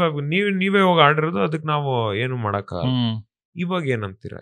ಇದೆಲ್ಲದನ್ನು ನಾವ್ ಇಟ್ಕೊಂಡು ಅದ್ರ ಜೊತೆಗೆ ನೀವು ಟ್ರೈನಿಂಗ್ ಮಾಡಿದ್ದು ತಿಂಗಳು ಗಟ್ಲೆ ಎಕ್ಸ್ಪೆಂಡಿಚರ್, ಜಿಮ್ಗೆ ಫೀಸ್ ಕಟ್ಟಿದ್ದು, ನೀವು ಓಡಾಡಕ್ ಕಾಸು, ಡಯಟ್, ಊಟ, ಸಪ್ಲಿಮೆಂಟ್ಸು, ಇದೆಲ್ಲ ನೀವು ಒಂದು ತಿಂಗಳಿಗೆ ಹಾಕಿದ್ರು ಒಂದು 40,000 ರೂಪಾಯಿ 50,000 ರೂಪಾಯಿ ನಿಮಗೆ ಬೀಳತ್ತೆ. ಎಲ್ಲಿ ಬರುತ್ತೆ? 5,000 ರೂಪಾಯಿ ಸಮೇತ ಬರಲ್ಲ ಇಲ್ಲಿ ಇಂಡಿಯಾಲಿ. ಮತ್ ನನಗೊಂದು ಕ್ಯೂರಿಯಾಸಿಟಿ, ಹಂಗ್ ಬರಲ್ಲ ಅಂತ ಮತ್ ಏನಕ್ಕೆ ಆಡಿಸ್ತಾರೆ ಇದನ್ನ? ಅಲ್ಲ, ಆಡಿಸ್ತಾರೆ ಯಾಕಂದ್ರೆ ಆಡ್ಬೇಕಲ್ಲ, ಎಲ್ಲರಿಗೂ ಆಪರ್ಚುನಿಟಿ ಬೇಕಲ್ಲ ಆಡಕ್ಕೆ. They all want to be shining ಅಲ್ವಾ, ಎಲ್ಲರಿಗೂ ದುಡ್ಡೇ ಬರಿಲ್ಲ ಅಂದ್ರೆ ಏನ್ ಶೈನಿಂಗ್? ಇಲ್ಲಿ ಅದೇ ಅಲ್ವಾ, ಅದೇ ಇರೋದು. ಅದಕ್ಕೆ ಇಂಟರ್ನ್ಯಾಷನಲ್ ಆಡೋದು ಎಲ್ಲರೂ. ಎಲ್ಲರೂ ಏನಕ್ಕೆ ಇಂಟರ್ನ್ಯಾಷನಲ್ ಹೋಗಿ ಆಡ್ತಾರೆ ಅಂದ್ರೆ ದೇ ಗೆಟ್ ಪೇಡ್, ಅಲ್ಲಿಗೆ ಪ್ರೋತ್ಸಾಹ ಇದೆ, ಅಲ್ಲಿ ಪೇ ಮಾಡ್ತಾರೆ. ಇಲ್ಲೂ ಅಷ್ಟೇ, ಇಲ್ಲಿ ಏನು ಇಂಡಿಯಾಲ್ ಫೇಮಸ್ ಆಗಿ ನಾನು ಒಬ್ಬ ಫೈಟರ್ ಇದೀನಿ ಅಂತ ನಾನು ಶೋಕೆ ಅದು ರಿಸ್ಕ್ ಕೊಟ್ಟು ನಾನು ಆಡ್ತೀನಪ್ಪ, ಕಾಸು ಹೋದ್ರೆ ಹೋಗಿ, ನಾನು ಆಡಬೇಕು, ನನಗೆ ಆಸೆ ಇದೆ. ಆ ಆಸೆ ಮೇಲೆ ಎಲ್ಲರೂ ಬಂದು ಆಡೋದಿಲ್ಲ. ಕಾಸು ಬರುತ್ತೋ ಬರಲ್ವೋ, ಬಟ್ ಆಡಿಯನ್ಸ್ ಯಾರು ಫೈಟಿಂಗ್ ಇಳಿಬೇಕು ಎಲ್ಲ ಇದಾರಲ್ಲ, ಅವ್ರಿಗೊಂದು ಅರ್ಥ ಮಾಡ್ಕೋಬೇಕು, ಇದ್ರ ಮೇಲೆ ಕರೆಕ್ಟಾಗಿ ಅನಲೈಸ್ ಮಾಡಿ ಅದ್ರ ಮೇಲೆ ರಿಸರ್ಚ್ ಮಾಡಿ ಯಾವ ಥರ ಸ್ಟೆಪ್ಸ್ ತಗೋಬೇಕು ಅನ್ನೋದು ಇಂಪಾರ್ಟೆನ್ಸ್ ತುಂಬಾ ಇರಬೇಕು. ಯಾಕಂದ್ರೆ ಇಂಡಿಯಾಲಿ ನಿಮಗೆ ಆ ಥರ ಸಪೋರ್ಟ್ ಇಲ್ಲ. That is a sad truth. ನಾವೇನು ಮಾಡೋಕ್ಕಾಗಲ್ಲ ಅದಕ್ಕೆ. Cricket is a sport, okay fine, ಅದರಿಂದ ತುಂಬಾ ಹೆಲ್ಪ್ ಆಗಿದೆ, ಹೌದು. ಬಟ್ ಕ್ರಿಕೆಟ್ ಬಿಟ್ಟು ಬೇರೆನೂ ನೋಡಲ್ವಲ್ಲ ನಮ್ಮವರು. ಕ್ರಿಕೆಟೇ ಇದು, ಕ್ರಿಕೆಟೇ ಜೀವನ, ಕ್ರಿಕೆಟಲ್ಲೇ ಅದರದೇ ಒಂದಿದು. ಇವಾಗ ಕ್ರಿಕೆಟಲ್ಲೂ ಎಷ್ಟೊಂದು ಒಳ್ಳೊಳ್ಳೆ ಪ್ಲೇಯರ್ಗಳಿದ್ದಾರೆ, ಅವ್ರಿಗೂ ಅವಕಾಶ ಇಲ್ಲ. ಯಾಕೆ? ಆ ರಂಜಿ ಪ್ಲೇ ಇಲ್ಲಿಗೆ ಹೋಗ್ಬೇಕು ಅಂದ್ರೆ ಕೊಡಪ್ಪ 5 ಲಕ್ಷ, ಕೊಡಪ್ಪ 6 ಲಕ್ಷ, ಆಡಿಸ್ತೀನಿ ನಿಂಗೆ, ಇಲ್ಲಾಂದ್ರೆ ಸಬ್ಬಲ್ಲಿ ಕೂತ್ಕೋ. ಯಾರು ಹೆಂಗ್ ಬೆಳೆಯಕ್ಕಾಗತ್ತೆ? ಯಾರು ಆಪರ್ಚುನಿಟಿ ಇಲ್ಲ ಅಂದಾಗ ಎಲ್ಲರಿಗೂ ಕಷ್ಟ ಆಗತ್ತೆ. ಮತ್ತೆ ಈ ಸ್ಪೋರ್ಟ್ ಅಲ್ಲಿ ಎಲ್ಲರೂ ಏನು ಆಡ್ಬೇಕು, ನಾನು ಅಷ್ಟೇ, ಅದೇನೇ ಆಗ್ಲಿ ನಾನು ಆಡ್ಬೇಕು, ಫೈಟ್ ಆಡ್ಬೇಕು, ಕಾಸು ಹೋದ್ರೆ ಹೋಗ್ಲಿ. ಅವ್ನ್ ಯಾರೋ ಫೋನ್ ಮಾರೋ ಅವ್ರ ಅಪ್ಪ ಅಮ್ಮಂಗೆ ಹೇಳ್ದೆ ಫೈಟ್ ಮಾಡ್ತಿರೋರು ಎಷ್ಟು ಜನರು ಇದಾರೋ. ಈ ತರ ತುಂಬಾ ಜನರು ಸ್ಯಾಕ್ರಿಫೈಸ್ ಮಾಡಿ ಆಡೋರು. ಬಟ್ ಇದಕ್ಕೆ, ಈ ಸ್ಯಾಕ್ರಿಫೈಸ್ಗೆ ಒಂದು ಅರ್ಥ ಇರ್ಬೇಕಲ್ಲ, ಒಂದು ಪೇಮೆಂಟ್ ಆಗ್ಲಿ, ಒಂದು ಏನಾದ್ರು ಒಂದು ರಿವಾರ್ಡ್ ಸಿಸ್ಟಮ್ ಆದ್ರೂ ಇರ್ಬೇಕಲ್ಲ. ಇಲ್ಲ, ಆ ತರದ್ದು ಕಷ್ಟ ಇದೆ ಸಿಗೋದು. ಯಾಕಂದ್ರೆ ಇಟ್ ಇಸ್ ನಾಟ್ ಜಸ್ಟ್ ಯಾರು ಈವೆಂಟ್ ಮಾಡ್ತಾ ಇದಾರೆ ಪ್ರಾಬ್ಲಮ್ ಅಲ್ಲ, ಅವ್ರಿಗೂ ಫಂಡ್ಸ್ ಬರ್ಬೇಕಲ್ಲ ಇದಕ್ಕೆ. ಇಲ್ಲಿ ಬರಲ್ಲ, ಕರೆಕ್ಟ್ ಬರಲ್ಲ ಒಂದು. But there are also people, ಇಲ್ಲಿ ಅಸೋಸಿಯೇಷನ್ ಬರುತ್ತೆ, ಇಲ್ಲಿ ಅಸೋಸಿಯೇಷನ್ ಪ್ರಾಬ್ಲಮ್ಗಳು. ಇವಾಗ ವಿನೀಶ್ ಫೋಗಟ್ ಏನೇನು ಅಸೋಸಿಯೇಷನ್ ಪ್ರಾಬ್ಲಮ್ಮು, ಅದು ಈ ತರ ಸೆಕ್ಷುವಲ್ ಹರಾಸ್ಮೆಂಟ್ ಅದೆಲ್ಲ ಬೇರೆ. ಬಟ್ ಅಸೋಸಿಯೇಷನ್ ಅಂತ ತಗೊಂಡಾಗ ಅಸೋಸಿಯೇಷನ್ ಅಲ್ಲಿ ತುಂಬಾ ಅಥ್ಲೀಟ್ ಸಫರ್ ಮಾಡ್ತಾರೆ. ಯಾಕಂದ್ರೆ ನೀವು ಒಂದು ಅಸೋಸಿಯೇಷನ್ಗೆ ಆದಾಗ ಈ ಅಸೋಸಿಯೇಷನ್ ಅಲ್ಲಿ ಇರೋರು ಬೇಕಾದಷ್ಟು ಪ್ರಾಬ್ಲಮ್ಗಳು, ಸಿಲಿ ಪ್ರಾಬ್ಲಮ್ಗಳು ಮಾಡ್ಕೊಂಡು ಇಲ್ಲಿಗೆ ಹೋಗಂಗಿಲ್ಲ, ಇಲ್ಲಿ ಟ್ರೈನ್ ಮಾಡಂಗಿಲ್ಲ, ಅಲ್ಲಿಗೆ ಹೋಗಂಗಿಲ್ಲ, ಇಲ್ಲಿಗೆ ಬರಂಗಿಲ್ಲ ಅಂತ ಹೇಳಿ ಅವ್ರನ್ನ ಒಂದು ಕ್ಲೋಸ್ ಡೋರ್ ತರ ಅವ್ರ ಕೇಜಲ್ ಹಾಕಿಟ್ಟಂಗೆ ಆಗೋಗುತ್ತೆ. ಎಕ್ಸ್ಪ್ಲೋರೇಷನ್ಗೆ ಆಪರ್ಚುನಿಟಿ ಕೊಡಲ್ಲ. ನೀವು ಓಕೆ ಇವನ್ ಹತ್ರ ಹೋಗಿ ಟ್ರೈನಿಂಗ್ ಮಾಡಿದ್ರೆ ಹೆಂಗಿರುತ್ತೆ, ಅಲ್ಲೋಗಿ ನೋಡ್ಕೊಂಬರೋಣ, ಅಲ್ಲಿಗೆ ಹೋದ್ರೆ ಈ ಅಸೋಸಿಯೇಷನ್ ಅವ್ರು ಇಲ್ಲ ಅವನು ಆ ಅಸೋಸಿಯೇಷನ್. ಸೊ ಇದ್ರದ್ದೇ ಮೆಜಾರಿಟಿ ಪ್ರಾಬ್ಲಮ್. ಮತ್ ನಾನೇ 2 ಲಕ್ಷ ಕಳ್ಕೊಂಡಿದ್ದೀನಿ ಅಸೋಸಿಯೇಷನ್ ಇಂದ ಇಲ್ಲೇ ಇಂಡಿಯಾದಲ್ಲಿ. ಯಾಕಂದ್ರೆ ವರ್ಲ್ಡ್ ಚಾಂಪಿಯನ್ಶಿಪ್ ಹೋಗ್ಬೇಕಾಗಿತ್ತು ನಾನು, ಇಫ್ಮಾ ಅಂತ. 17 ಇಫ್ಮಾ ಅಂದ್ರೆ international federation Muay Thai association. ಇದು ಒಲಿಂಪಿಕ್ಸ್ ಅಲ್ಲಿ ರೆಕಗ್ನೈಸ್ ಆಗಿದೆ ಇವಾಗ. ಇದ್ದಿದ್ದು ಥೈಲ್ಯಾಂಡ್ ಅಲ್ಲ, Belarus. This association is international federation Muay Thai association. ಇದು ಬಂದ್ಬಿಟ್ಟು ಇಂಟರ್ನ್ಯಾಷನಲ್, ಇದು they are trying to get it in to Olympics. Recognition ಬಂದಿದೆ 2020 ಟೋಕಿಯೋ ಅಲ್ಲಿ ಏನೋ ಒಂದು ಮೀಟಿಂಗ್ ನಡೆದಾಗ ಇದರದ್ದು ರೆಕಗ್ನಿಷನ್ಗೆ ಅಪ್ಲೈ ಆಗಿದೆ. ಬಟ್ ಇವಾಗ ಒಲಿಂಪಿಕ್ಸ್ ಅಲ್ಲಿ ಏನಾಗಿದೆ, ಯಾವುದೇ ತರ ಕಾಂಬ್ಯಾಟ್ ಸ್ಪೋರ್ಟ್ ಅನ್ನ ತೆಗಿಬೇಕು ಅಂತಿದ್ದಾರೆ. ಫುಲ್ ಕಾಂಟ್ಯಾಕ್ಟ್ ಸ್ಪೋರ್ಟ್, ಬಾಕ್ಸಿಂಗ್ ಇಂದ ಹಿಡ್ದಿ, ಬಾಕ್ಸಿಂಗು, ನಿಮ್ಗೆ ವೂಶು, ಆಮೇಲೆ ಏನಂತಾರೆ anything to do with full contact, punching, ಆ ಥರದ್ದು ನಿಮ್ಗೆ ಫುಲ್ ಫೋರ್ಸ್ ಅದನ್ನ ತೆಗಿಬೇಕು ಅಂತ. ಯಾಕಂದ್ರೆ ಅಲ್ಲಿ ಪಾಲಿಟಿಕ್ಸ್ ಇರುತ್ತೆ, ಮತ್ತೆ ಇದು ಹಾರ್ಮ್ಫುಲ್ ಸ್ಪೋರ್ಟ್ ಅಂತ ಹೇಳಿ ಇದ್ ಮಾಡ್ತಾರೆ. ಸೊ ಇದೇ ತರ ನಾನು ಹೋಗ್ಬೇಕಾಗಿತ್ತು ಅಲ್ಲಿ.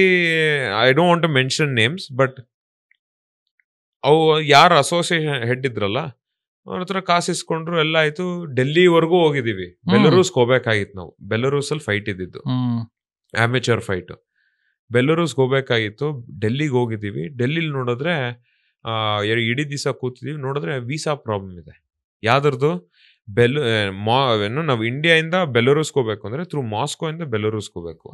ಸೊ ಮಾಸ್ಕೋ ಇಂದ ಬೆಲರೂಸ್ಗೆ ಹೋಗಿ ಬೆಲರೂಸ್ ಇಂದ ವಾಪಸ್ ಮಾಸ್ಕೋಗೆ ಬಂದ್ರೆ ಅರೆಸ್ಟ್ ಮಾಡ್ತಾರಂತ. ಅದೇನೋ ತೊಂದರೆ ಇದೆ ಅಂತ, ಅಲ್ಲಿ ಏನೋ ತೊಂದರೆ ಇತ್ತು.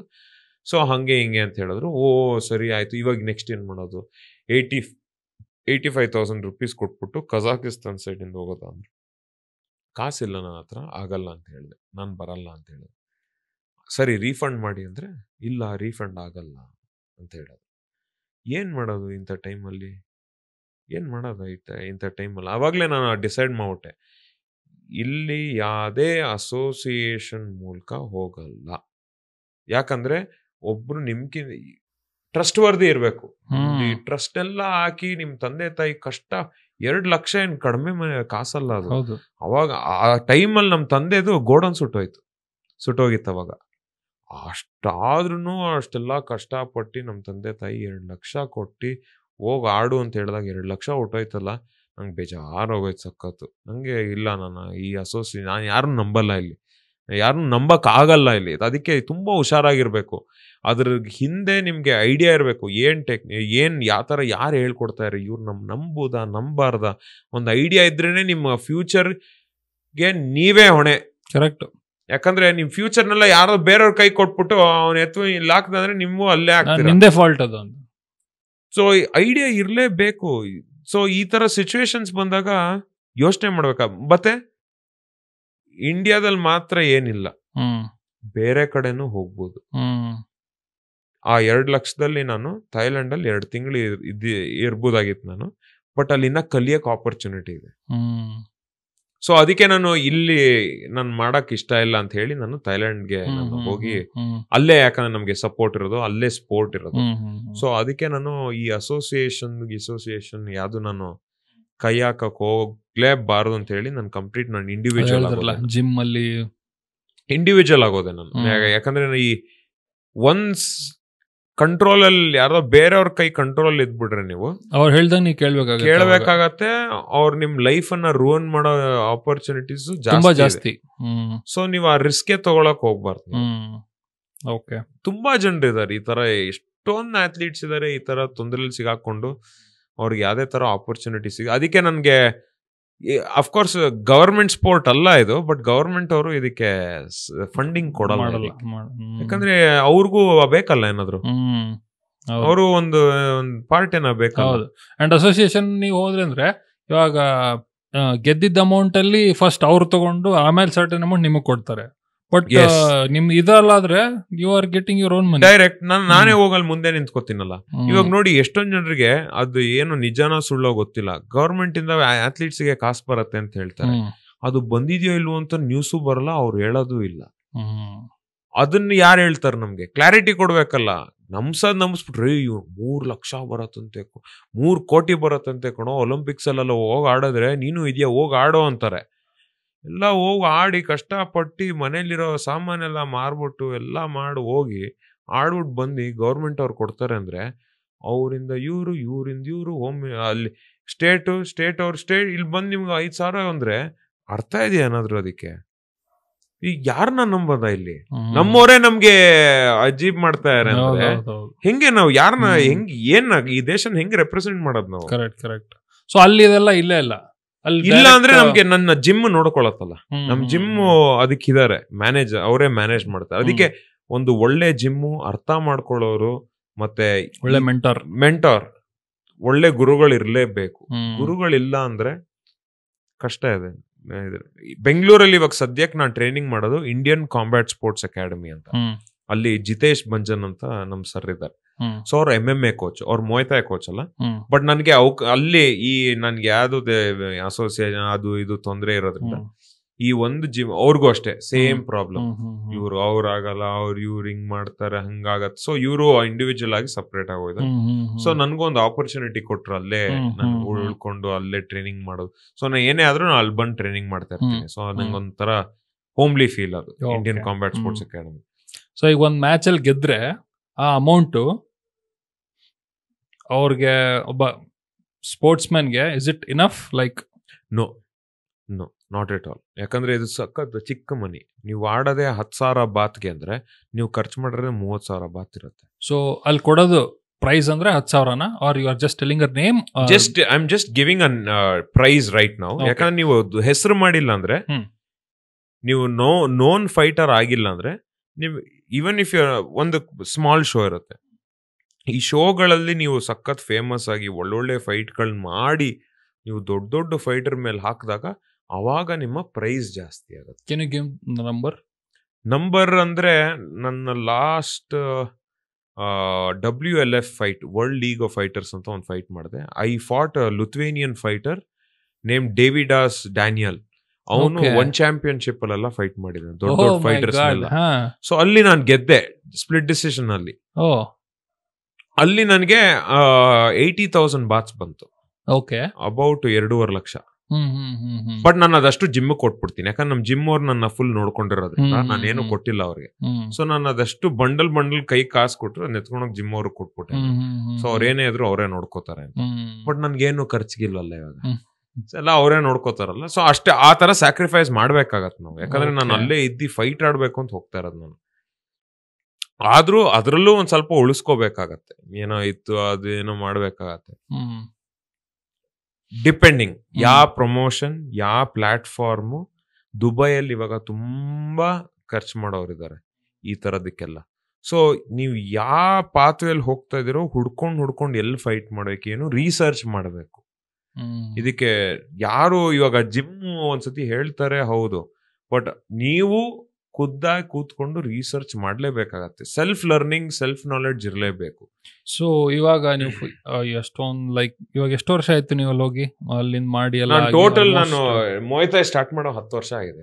ಸೊ 10 ವರ್ಷ ಆಯ್ತು, ಜಿಮ್ ಇಂದಾನೆ ಅಲ್ಲೇ ಹೋಗಿದ್ರಿ. ಇವಾಗ ಇಷ್ಟ ವರ್ಷ ಆಯ್ತಲ್ಲ, ಸೊ ನೀವು ಜಿಮ್ ಅದೆಲ್ಲ ಬಿಟ್ಟು ನಾನೇ ಸ್ವಂತ ಮಾಡ್ತೀನಿ ಏನೋ ಬಂದಿದ್ದೆಲ್ಲ ನಂಗೆ ಹಂಗ್ ಮಾಡಕ್ಕಾಗಲ್ವಾ? ಮತ್ತೆ ಅದೇ ನೀವು ಸಿಸ್ಟಮ್ ಅಲ್ಲಿ ಸಿಕ್ಕಾಕೋತಿರಲ್ಲ, ರೆಂಟ್ ಕಟ್ಟೋದು. ಸೊ ಹಂಗಾಗಿ ಅಂದ್ರೆ ನೀವು ಅಸೋಸಿಯೇಷನ್ ಇಂದಾನೇ ಆಡ್ಬೇಕಾಗತ್ತ ಅವಾಗ? ಇಲ್ಲ ನಾನು ಅಸೋಸಿಯೇಷನ್ ಇಲ್ಲ, ಹಂಗೇನಿಲ್ಲ, ಆ ತರದ್ದೇನಿಲ್ಲ. ಬಟ್ ಅಗೇನ್ ನಾನೊಬ್ಬ ಫೈಟರ್, ನಾನು ಫೈಟ್ ಮಾಡ್ಬೇಕು. ನಾನು ಇವಾಗ ನಂದೇ ಜಿಮ್ ಅಂತ ತೆಕ್ಕೊಂಡ್ರೆ I will be back in the system. ನಾನು ಒಬ್ಬ ಕೋಚ್ ಆಗ್ತೀನಿ, ನನ್ ಟೈಮ್ ಹೋಗುತ್ತೆ, ನಾನು ಬೇರೆಯವ್ರ ಮೇಲೆ ಎಫರ್ಟ್ ಹಾಕ್ತೀನಿ. ಬೇರೆಯವ್ರ ಎಫರ್ಟ್ ನಿಜಾಗ್ಲೂ ಬಂದು ಕಲಿಯೋರು ಕಲಿತಾರೆ, ಬೇರೆಯವರು ಸುಮ್ನೆ ಬರ್ತಾರೆ. ನಾವು ಹಾಕೋ ಎಫರ್ಟ್ಸ್ ಎಲ್ಲ ನೀರಲ್ಲಿ ಹೋಮ ಆದಂಗ ಆಗತ್ತೆ. ಆ ರಿಸ್ಕ್ ಬರತ್ತೆ, ಇಲ್ಲ ಅಂತ ಹೇಳಲ್ಲ. ಎಲ್ಲಾ coach will undergo the same issue. ನಾನ್ ಇವಾಗ ಫೈಟ್ ಮಾಡೋದು ಅಷ್ಟೇ ನಂಗೆ ಗೊತ್ತಿರೋದು. ಜಿಮ್ ಓಪನ್ ಮಾಡೋದು, ಇದ್ ಮಾಡೋದು ಅದೆಲ್ಲ ನಂಗೆ ಗೊತ್ತಿಲ್ಲ. ನಾನು ಇವಾಗ ಬರೀ ಸೆಮಿನಾರ್ಗಳು ಮಾಡ್ಬೇಕು ಅಂತಿದ್ದೀನಿ, ಬರೀ 3 hours ಸೆಮಿನಾರ್. ಇವಾಗ ಮೊಯ್ತಾಯ್ ಬಗ್ಗೆ ಇಂಟ್ರೊಡಕ್ಷನ್, ಏನ್ ಟೆಕ್ನಿಕ್ಸ್, ಯಾವ ತರ, ಏನು ಬಿಗಿನರ್ಸ್, ಇಂಟರ್ಮೀಡಿಯೇಟ್ ಅವ್ರಿಗೆಲ್ಲ ಮಾಡ್ಬೇಕು ಅಂತ ಈ ತಿಂಗಳು ಮಾಡ್ತಾ ಇದ್ದೀನಿ. ಆಕ್ಚುಲಿ 19th and 20th ಈ ತರದ್ದು ಮಾಡೋದು ಇನ್ನ ಈಸಿ ಅನ್ಕೋತೀನಿ. ಓಕೆ. ಸೊ ಅವ್ನ್ ಲೈಫ್ ಸೆಟ್ ಮಾಡ್ಕೋಬೇಕು, ಅವ್ನ್ ಕರಿಯರ್ ಮಾಡ್ಬೇಕು ಅಂದ್ರೆ so it will take him around 35 years ವರ್ಗೂ fights. No. See, it depends on what you are preparing yourself. First marketing ಮಾಡ್ಕೋಬೇಕು. ನಮ್ಮನೆ ಇನ್ಸ್ಟಾಗ್ರಾಮ್ ಎಲ್ಲ ನಂಗೆ ಮುಂಚೆ ಇಷ್ಟನೇ ಇರಲಿಲ್ಲ, ನಾನು ಫೈಟ್ ಗೀಟ್ನೆಲ್ಲ ಹಾಕಕ್ಕೆ. ಬಟ್ ಇವಾಗ ಏನ್ ಮಾಡೋದು, ನಾವು ತೋರ್ಸ್ಲೇಬೇಕು ನಾವ್ ಏನ್ ಆಡ್ತಾ ಇದೀವಿ, ಏನ್ ಮಾಡ್ತಾ ಇದೀವಿ. ಅಂದ್ರೆ ಗೊತ್ತಾಗಲ್ಲ ಯಾರಿಗೂ. ಇವಾಗ ಇಷ್ಟೆಲ್ಲ ಮಾಡಿದ್ರು ಎಷ್ಟೊಂದ್ ಜನರಿಗೆ ಗೊತ್ತಿಲ್ಲ. ಹೌದು, ಕರೆಕ್ಟ್. ನನ್ನ ಹತ್ರ 11,900 ಫಾಲೋವರ್ಸ್ ಇದಾರೆ, ಬಟ್ ಯಾರಿಗೂ ಅಷ್ಟು ಐಡಿಯಾ ಇಲ್ಲ ಅದ್ರ ಬಗ್ಗೆ. ಸೊ ಅದು ಸಾಲಲ್ಲ. And you are the first Indian. Yes really amazing, very proud for us. ತುಂಬಾ ಅಂದ್ರೆ ತುಂಬಾ ಇದೆ ಈಗ ಸ್ಪೋರ್ಟ್ ಅಲ್ಲಿ ಮಾಡಕ್ಕೆ. ಯಾಕಂದ್ರೆ ಸಮಥಿಂಗ್ ನ್ಯೂ, ಮತ್ತೆ ಯಾರು ಜಾಸ್ತಿ ಅದಕ್ಕೆ ಕೈ ಹಾಕಿಲ್ಲ. ಮತ್ತೆ ನಿಜ ಹೇಳ್ಬೇಕು ಅಂದ್ರೆ ಇಂಡಿಯನ್ ಫೈಟರ್ಸ್ಗೆ ವ್ಯಾಲ್ಯೂ ಇಲ್ಲ ಇಂಟರ್ನ್ಯಾಷನಲ್ ಸರ್ಕ್ಯೂಟ್ ಅಲ್ಲಿ. ಇಂಡಿಯನ್ ಫೈಟರ್ಸ್ಗೆ ವ್ಯಾಲ್ಯೂ ಇಲ್ಲ. ಏನಕ್ಕೆ? ವಿ ಆರ್ ನಾಟ್ ಟೆಕ್ನಿಕಲ್ ಆಗಿ ಸ್ಟ್ರಾಂಗ್ ಇಲ್ಲ ನಾವು. ನಮಗೆ ಗುಂಡಿಗೆ ಇದೆ, ದಿಲ್ ಕೊಟ್ಕೊಂಡು ಆಡ್ತೀವಿ, ಎಲ್ಲ ಮಾಡ್ತೀವಿ, ಬಟ್ ಟೆಕ್ನಿಕಲ್ ಆಸ್ಪೆಕ್ಟ್ ಸ್ಟ್ರಾಂಗ್ ಇಲ್ಲ. ಗುದ್ದಾಡಕ್ ಹೋಗ್ತೀವಿ, ಬಟ್ ಅವರು ಕ್ಯಾಲ್ಕುಲೇಟ್ ಮಾಡ್ಬಿಟ್ಟಿರ್ತಾರಲ್ಲ, ಸ್ಟ್ರಾಟಜಿ ಹಾಕ್ಬಿಟ್ಟಿರ್ತಾರಲ್ಲ. ಓಕೆ, ಹಿಂಗ್ ಬಂದಾಗ ಹಿಂಗ್ ಅವ್ರು ಆತರ ಟ್ರೈನಿಂಗ್ ಮಾಡಿರ್ತಾರ, ಅಂತ ಮೆಂಟಾರ್ಗಳು ಇರ್ತಾರ ಅವ್ರ ಜೊತೆಗೆ. ನಮಗೆ ಆತರ ವೆಲ್ ನೋನ್ ಮೆಂಟಾರ್ಗಳಿಲ್ಲ ಮೊಯ್ತಾಯ್ ಬೇಸ್ ಮೇಲೆ. ಇದ್ರೂನು ಅವ್ರವ್ರ ಇದ್ರಲ್ಲೇ ಇದಾಗಿ ಕಂಪ್ಯಾರಿಟಿವ್ಲಿ, ಬಿಕಾಸ್ ಅಲ್ಲಿಂದಾನೇ ಅದು ಅನ್ಫಾರ್ಚುನೇಟ್ಲಿ ಅವ್ರ ನೇಟಿವ್ ಸ್ಪೋರ್ಟ್ ಆಗಿರೋದ್ರಿಂದ. ಸೊ ನೇಟಿವ್ ಸ್ಪೋರ್ಟ್ ಅಲ್ಲಿ ಅವ್ರ ಟೆಕ್ನಿಕ್ಸ್ ನೀನ್ ಎಷ್ಟೇ ಅಂದ್ರೂ ನಾವಿಲ್ಲಿ ಕಲ್ತಿರೋರೆ, ಅವ್ರಿಗೆಲ್ಲ ಅದು ಆಲ್ಮೋಸ್ಟ್ ಬ್ಲಡ್ ಅಲ್ಲೇ ಬಂದಿರೋ ತರ ಇರುತ್ತೆ. So if comparatively they are more technique, ಅವ್ರು ಸ್ಟ್ರಾಂಗ್ ನಾಟ್ ರಿಯಲಿ. ನಾನು ಥಾಯ್ ಫೈಟರ್ಗಳನ್ನ ಫೈಟ್ ಮಾಡಿದೀನಿ, ಆ ತರದ್ ಏನಿಲ್ಲ. ನಿಮ್ಮ ಎಷ್ಟು ಎಫರ್ಟ್ ಆಗ್ತಿರೋ ಅದ್ರ ಮೇಲೆ, ಎಷ್ಟು ಅದ್ರ ಮೇಲೆ ಇಂಟ್ರೆಸ್ಟ್ ಕೊಟ್ಟು ನಿಮ್ಮ ವಿತ್ ಡಿವೋಷನ್ ಅದಕ್ಕೆ ಕಣ್ಣು ಮುಚ್ಬಿಟ್ಟು ಇದೇ ನನ್ನ ಜೀವನ, ಇದನ್ನೇ ಕಲಿಬೇಕು. ಬೆಳಗ್ಗೆ ರಾತ್ರಿ ಸಂಜೆ ಕಣ್ಣು ಮುಚ್ಚಿದ್ರೆ ಇದೇ ಬರ್ಬೇಕು ತಲೆ, ಬೇರೆ ಏನು ಬರಬಾರ್ದು. ಅದು ಬಂತು ಅಂದ್ರೆ ಮಾತ್ರನೇ ಮಾಡಕ್ಕಾಗಲ್ಲ. ಎಕ್ಸಾಕ್ಟ್ಲಿ. ಸಿ ಅದು ಬಂತು ಅಂತ ನೀವು ಮಾಡಿ ಒಂದ್ ಆಗಿ ನೀವು ಕೋಚ್ ಆಗಿ ನೀವು ಸ್ಟೂಡೆಂಟ್ಸ್ ಹೇಳ್ಕೊಡ್ತಿರಲ್ಲ, ಅದು ನಾ ಹೇಳೋದು ಅದು. ಆ ಥರದ್ದವ್ರು ಇವಾಗ ಯಾರು ಇಲ್ಲ. ಸೊ ಹಂಗಾಗಿ ಆ ಸ್ಟ್ರೆಂತ್ ಇದು ಕಂಪ್ಯಾರಿಟಿವ್ಲಿ ಇಂಡಿಯನ್ಸ್ ಕಡಿಮೆ ಆಗುತ್ತೆ. ಇಂಡಿಯನ್ಸ್ಗೆ ಅನ್ನೋದಕ್ಕಿಂತ ನಮ್ಗೆ ಟೆಕ್ನಿಕ್ಯಾಲಿಟಿ ಇನ್ಫಾರ್ಮೇಶನ್ ಕಡಿಮೆ ಇದೆ. ನಾವು ತುಂಬಾ ಸ್ಟ್ರಾಂಗ್ ಇದೀವಿ ಬೇರೆ ಬೇರೆ ಆಸ್ಪೆಕ್ಟ್ಸ್ ಅಲ್ಲೆಲ್ಲ. ಕ್ರಿಕೆಟ್ ಅಲ್ಲೆಲ್ಲ ಹಾಕೊಂಡ್ ವಾಂಚ್ತೀವಿ ಎಲ್ಲರಿಗೂ. ಬಟ್ ಕಾಂಬ್ಯಾಟ್ ಸ್ಪೋರ್ಟ್ ಅನ್ನು ನೋಡಿದ್ರೆ ನೀವು, ನಾವು ಯಾರು ಅದನ್ನ ಎಕ್ಸೆಲ್ ಮಾಡಕ್ ಆಗ್ತಲ್ಲ. ಇಂಟರ್ನ್ಯಾಷನಲ್ ಸರ್ಕ್ಯೂಟ್ ಅಲ್ಲಿ ಇಂಡಿಯನ್ ಫೈಟರ್ಸ್ ಯಾರಿದಾರೆ? ಜಾಸ್ತಿ ಇಲ್ಲ. Majority loss. ಯಾಕೆ? ನಮ್ಗೆ ಟೆಕ್ನಿಕಲ್ ಆಗಿ ನಮ್ಗೆ ಹೆಲ್ಪ್ ಮಾಡೋರು ಯಾರು ಇಲ್ಲ. We need international experience. ನಾವು ಅದಕ್ಕೆ ನಾವು ಥೈಲ್ಯಾಂಡ್ಗೆ ಹೋಗ್ಬೇಕು. ಯಾಕಂದ್ರೆ ಅಲ್ಲಿ ಬೇರೆ ಬೇರೆ ಕಂಟ್ರಿಗಳು, ಬೇರೆ ಬೇರೆ ಜನರು, ನಮ್ಗೆ ಈ ವೈಟ್ ಸುಪ್ರಮಸಿನೂ ಹೋಗತ್ತೆ ಅವಾಗ. ಅವ್ರು ಸಕ್ಕ ಸ್ಟ್ರಾಂಗ್ ಇರ್ತಾರೆ, ವೈಟ್ ಪೀಪಲ್ ಅವರು ಸ್ಟ್ರಾಂಗ್, ಫಾರಿನರ್ಸ್ ಸ್ಟ್ರಾಂಗ್ ಇರ್ತಾರೆ. ನಾನು ಹಂಗೆ ಅನ್ಕೊಂಡಿದ್ದೆ. ರೀಸೆಂಟ್ ಆಗಿ ನನ್ನ ಲಾಸ್ಟ್ 1 year ಇಂದ I have been fighting only foreign fighters.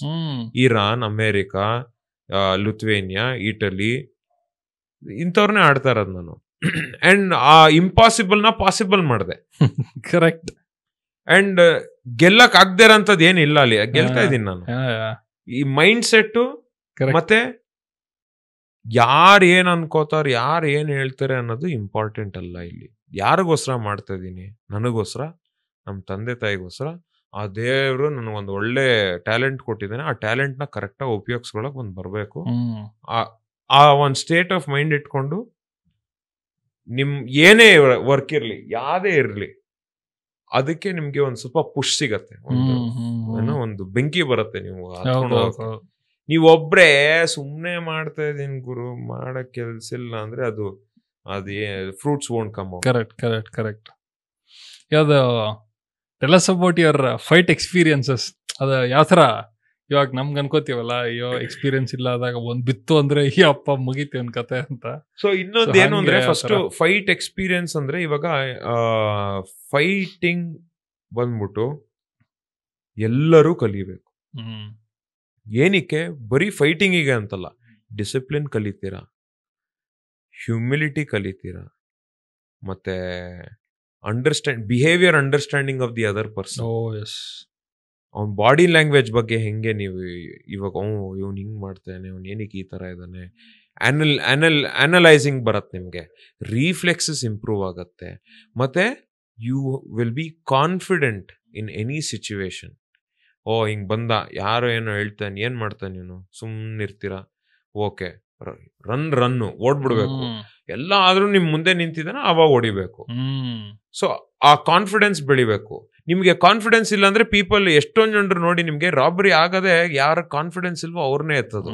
ನೀವ್ ನಿಂತ್ಕೊಂಡು ಏನ ಅಂದ್ರೆ ಒಂದ್ಸತಿ ಇವನು ಯಾರೋ ಇದನ್ನ ವಾಪಸ್ ಕ್ವಶನ್ ಮಾಡ್ತಿದಾನಲ್ಲ ಅನ್ನೋ ಒಂದು ಫಿಯರ್ ಇದ್ದಾಗ, ಆಪೋಸಿಟ್ ರಿಯಾಕ್ಷನ್ ಬಂದಾಗ ಅವ್ರು ಡಿಸ್ಟೆನ್ಸ್ ಆಗ್ತಾರೆ. ನೀವು ಆಪೋಸಿಟ್ ರಿಯಾಕ್ಷನ್ ಏನಕ್ಕೆ ಇಷ್ಟೊಂದು ಹೆಣ್ಣು ಹುಡುಗಿರಿಗೆ ಅಟ್ಯಾಕ್ ಆಗ್ತಾ ಇರತ್ತೆ? ಯಾಕಂದ್ರೆ ನೋಡ್ಕೊಂಡ್ಬಿಟ್ಟಿದ್ದಾರೆ, ಹೆಂಗಿದ್ರು ವೀಕು, ಏನ್ ಗಿಟಾರ್ ಪಟಾರ್ ಅಂದ್ರು ಒಂದೇ, ಅವ್ರು ಏನು ಮಾಡಕ್ಕಾಗಲ್ಲ ಇವ್ರಿಗೆ.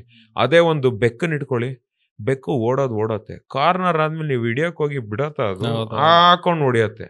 ನಾಯಿ ಬಿಡತ್ತ? ಇಲ್ಲ. ನ್ಯಾಚುರಲ್ ಇನ್ಸ್ಟಿಂಕ್ಟ್ಸ್ ನಮ್ ಜನರಲ್ಲಿ ಇಲ್ಲ. ಏನ್ natural instincts? Fight or flight mode. ಎಲ್ಲರೂ ಫ್ಲೈಟ್ ಮೋಡಲ್ ಇದ್ದಾರೆ, ಯಾರಿಗೂ ಫೈಟ್ ಮೋಡಲ್ ಇಲ್ಲ. ಫೈಟ್ ಹೆಂಗ್ ಬರುತ್ತೆ? ಫೈಟ್ ಮೋಡು ಟ್ರೈನಿಂಗ್ ಮಾಡಬೇಕು. ಹೆಂಗ್ ಟ್ರೈನಿಂಗ್ ಮಾಡಬೇಕು? ಹೊಡಿಸ್ಕೋಬೇಕು, ಹೊಡಿಬೇಕು, ಮೈಕೈ ರೆಡಿ ಮಾಡ್ಕೋಬೇಕು. ಯಾವ ಥರ? ಅದೇ ಕಂಡೀಷನಿಂಗ್. ಅಲ್ಲಿ ನಿಮ್ಗೆ ಟ್ರೈನಿಂಗ್ ಬರೋದು. ಹೌದು.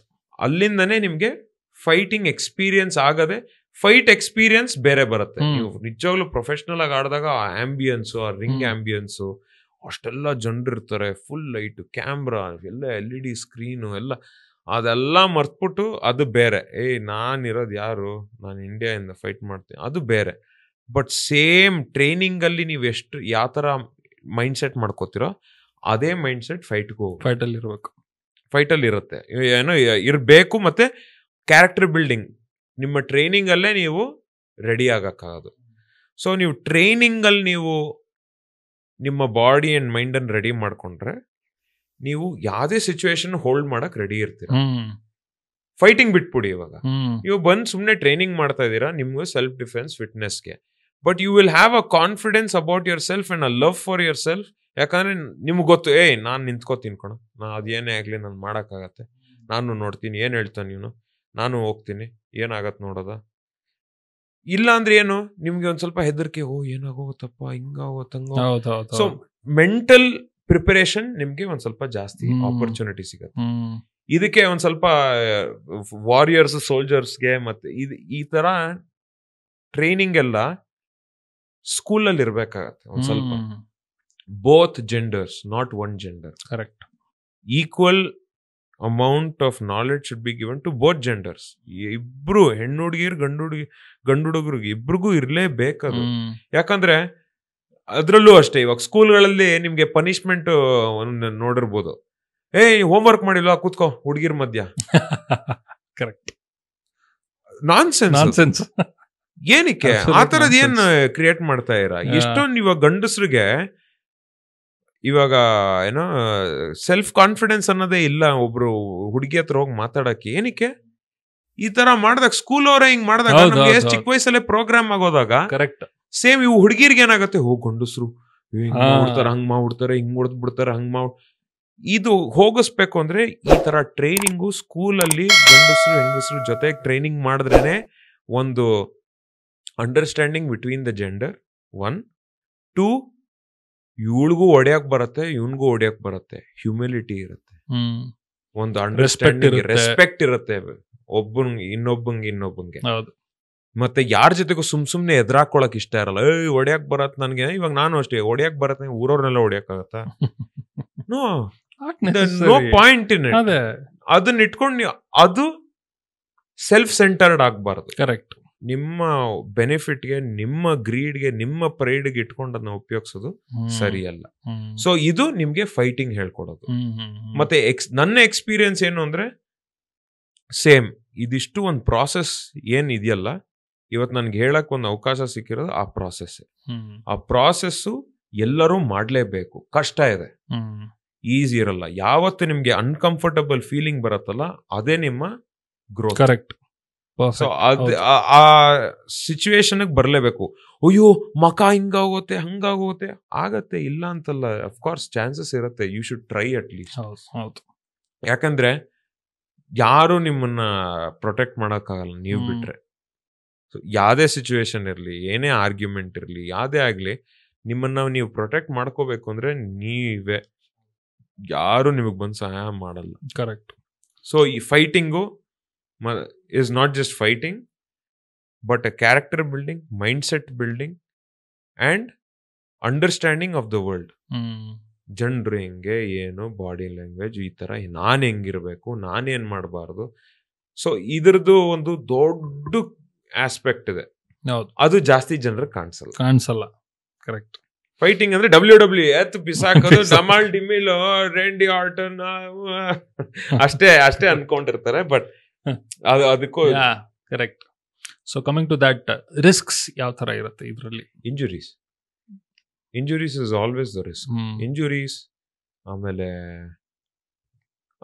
I think majority is the injuries ನ ನೀವು ಹೆಂಗೆ ಇದ್ ಮಾಡ್ಬೋದು ಅಂದ್ರೆ, ಯು ಹ್ಯಾವ್ ಟು ಕಂಡೀಷನಿಂಗ್ ಇರಬೇಕು.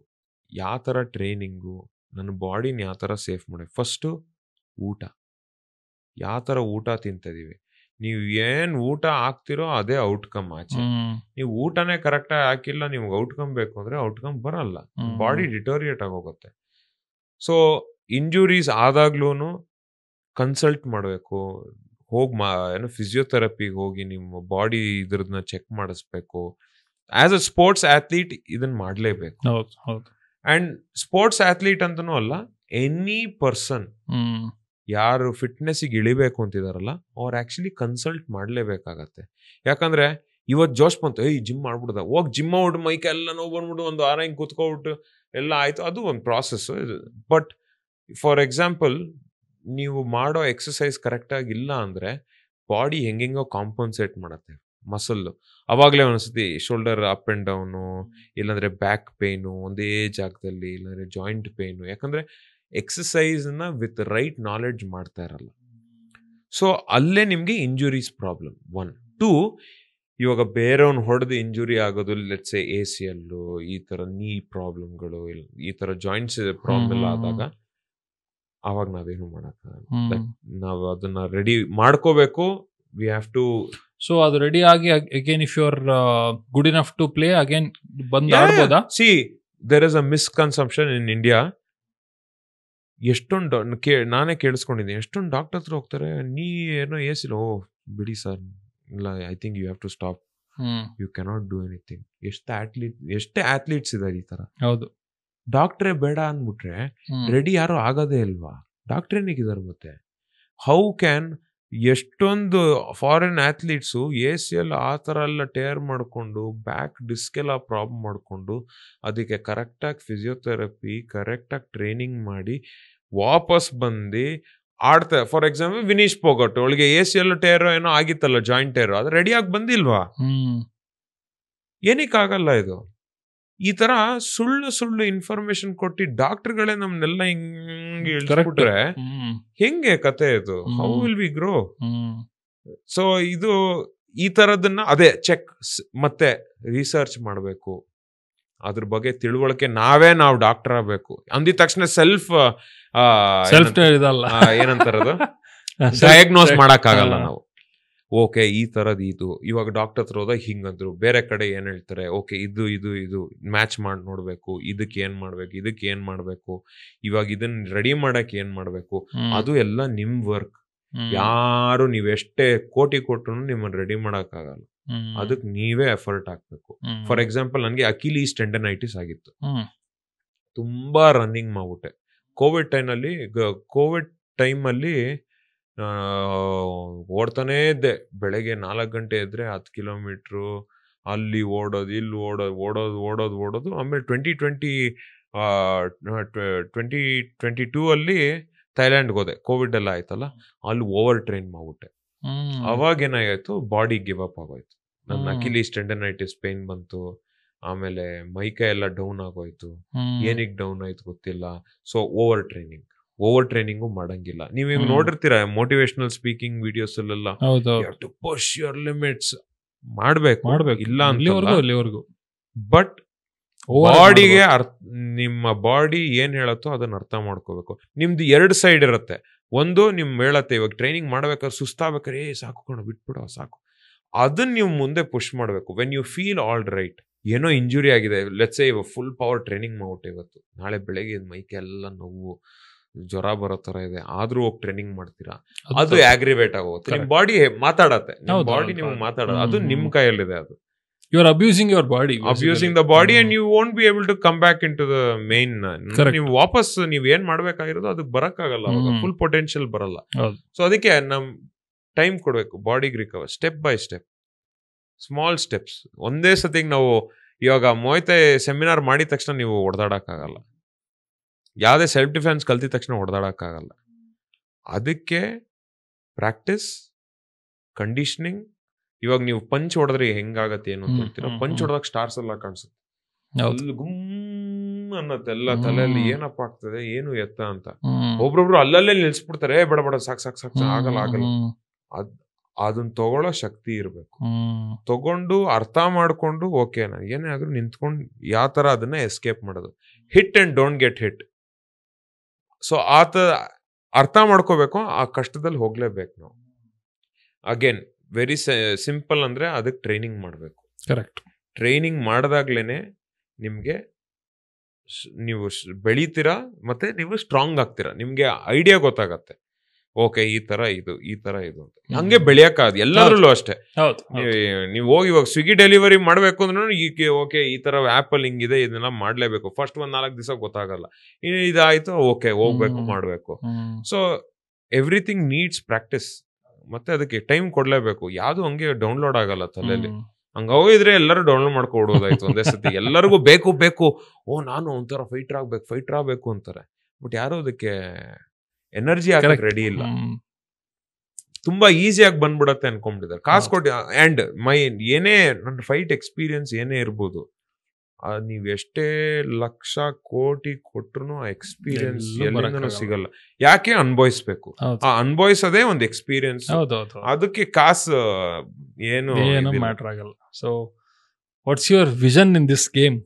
ವಿಷನ್ ಬಂದ್ಬಿಟ್ಟು ಒಂದ್ ಒಳ್ಳೆ ಮಾರ್ಕ್ ಬಿಡ್ಬೇಕು ಈ ದುನಿಯಾಲಿ ಸಾಯಕ್ಕಿನ ಮುಂಚೆ. ಒಂದು ಮಾರ್ಕ್ ಬಿಟ್ಬಿಟ್ಟು ಇಂಡಿಯಾ ಇಂದ one of the best, I am on that path.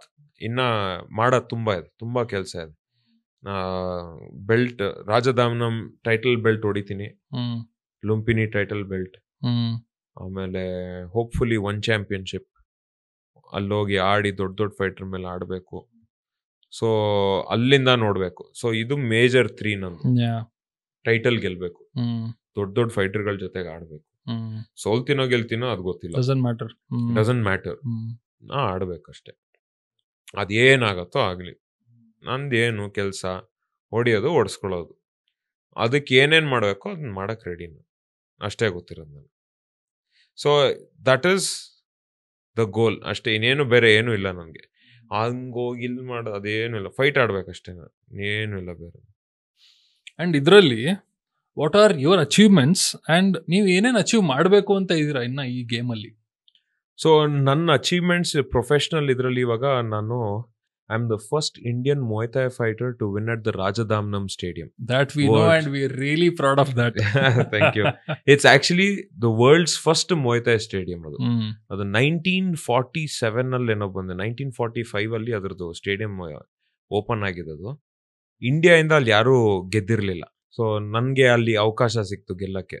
So ಅದ್ರ ಜೊತೆಗೆ first Indian to win at the Lumpinee stadium, ಅದು June 1, 2024 ಅಲ್ಲಿ ಆಯ್ತು. ಸೊ ಅದು ನಾನು ಅದೇ ಲುಥ್ವೇನಿಯನ್ ಫೈಟರ್ ಡೇವಿಡ್ ಡ್ಯಾನಿಯಲ್ ಅವನ ಮೇಲೆ ಆಡಿ ನಾನು ಸ್ಪ್ಲಿಟ್ ಡಿಸಿಷನ್ ಅಲ್ಲಿ ಗೆದ್ದೆ ಅದು ಆ ಫೈಟು. ಸೊ ಅದಾದ್ಮೇಲೆ ನಾನು ಅದಕ್ಕಿಂತ ಮುಂಚೆ ನಾನು ಮ್ಯಾಕ್ಸ್ Muay Thai, ಅದು ಪಟಾಯಲ್ಲಿದೆ, ಅದು ಟೆಲಿವಿಷನ್ ಅಲ್ಲಿ ಬರ್ತಾ ಇತ್ತು, ಎವ್ರಿ ಡೇ ಶೋ ತರ. ಸೊ ಅಲ್ಲಿ ನಾನು 5 ಸತಿ ಆಡಿದ್ದೀನಿ. I am the first Indian to win there also. Amazing. ಜೊತೆಗೆ ಇಂಡಿಯಾಲಿ first WBC Muay Thai national title belt ಬಂದಿತ್ತು 2021 ಅಲ್ಲಿ. ಸೊ ಅದು ನನ್ನ ಒಬ್ಬನ ಹತ್ರನೇ ಇರೋದು. WBC, I am the WBC national champion, first Indian WBC national champion.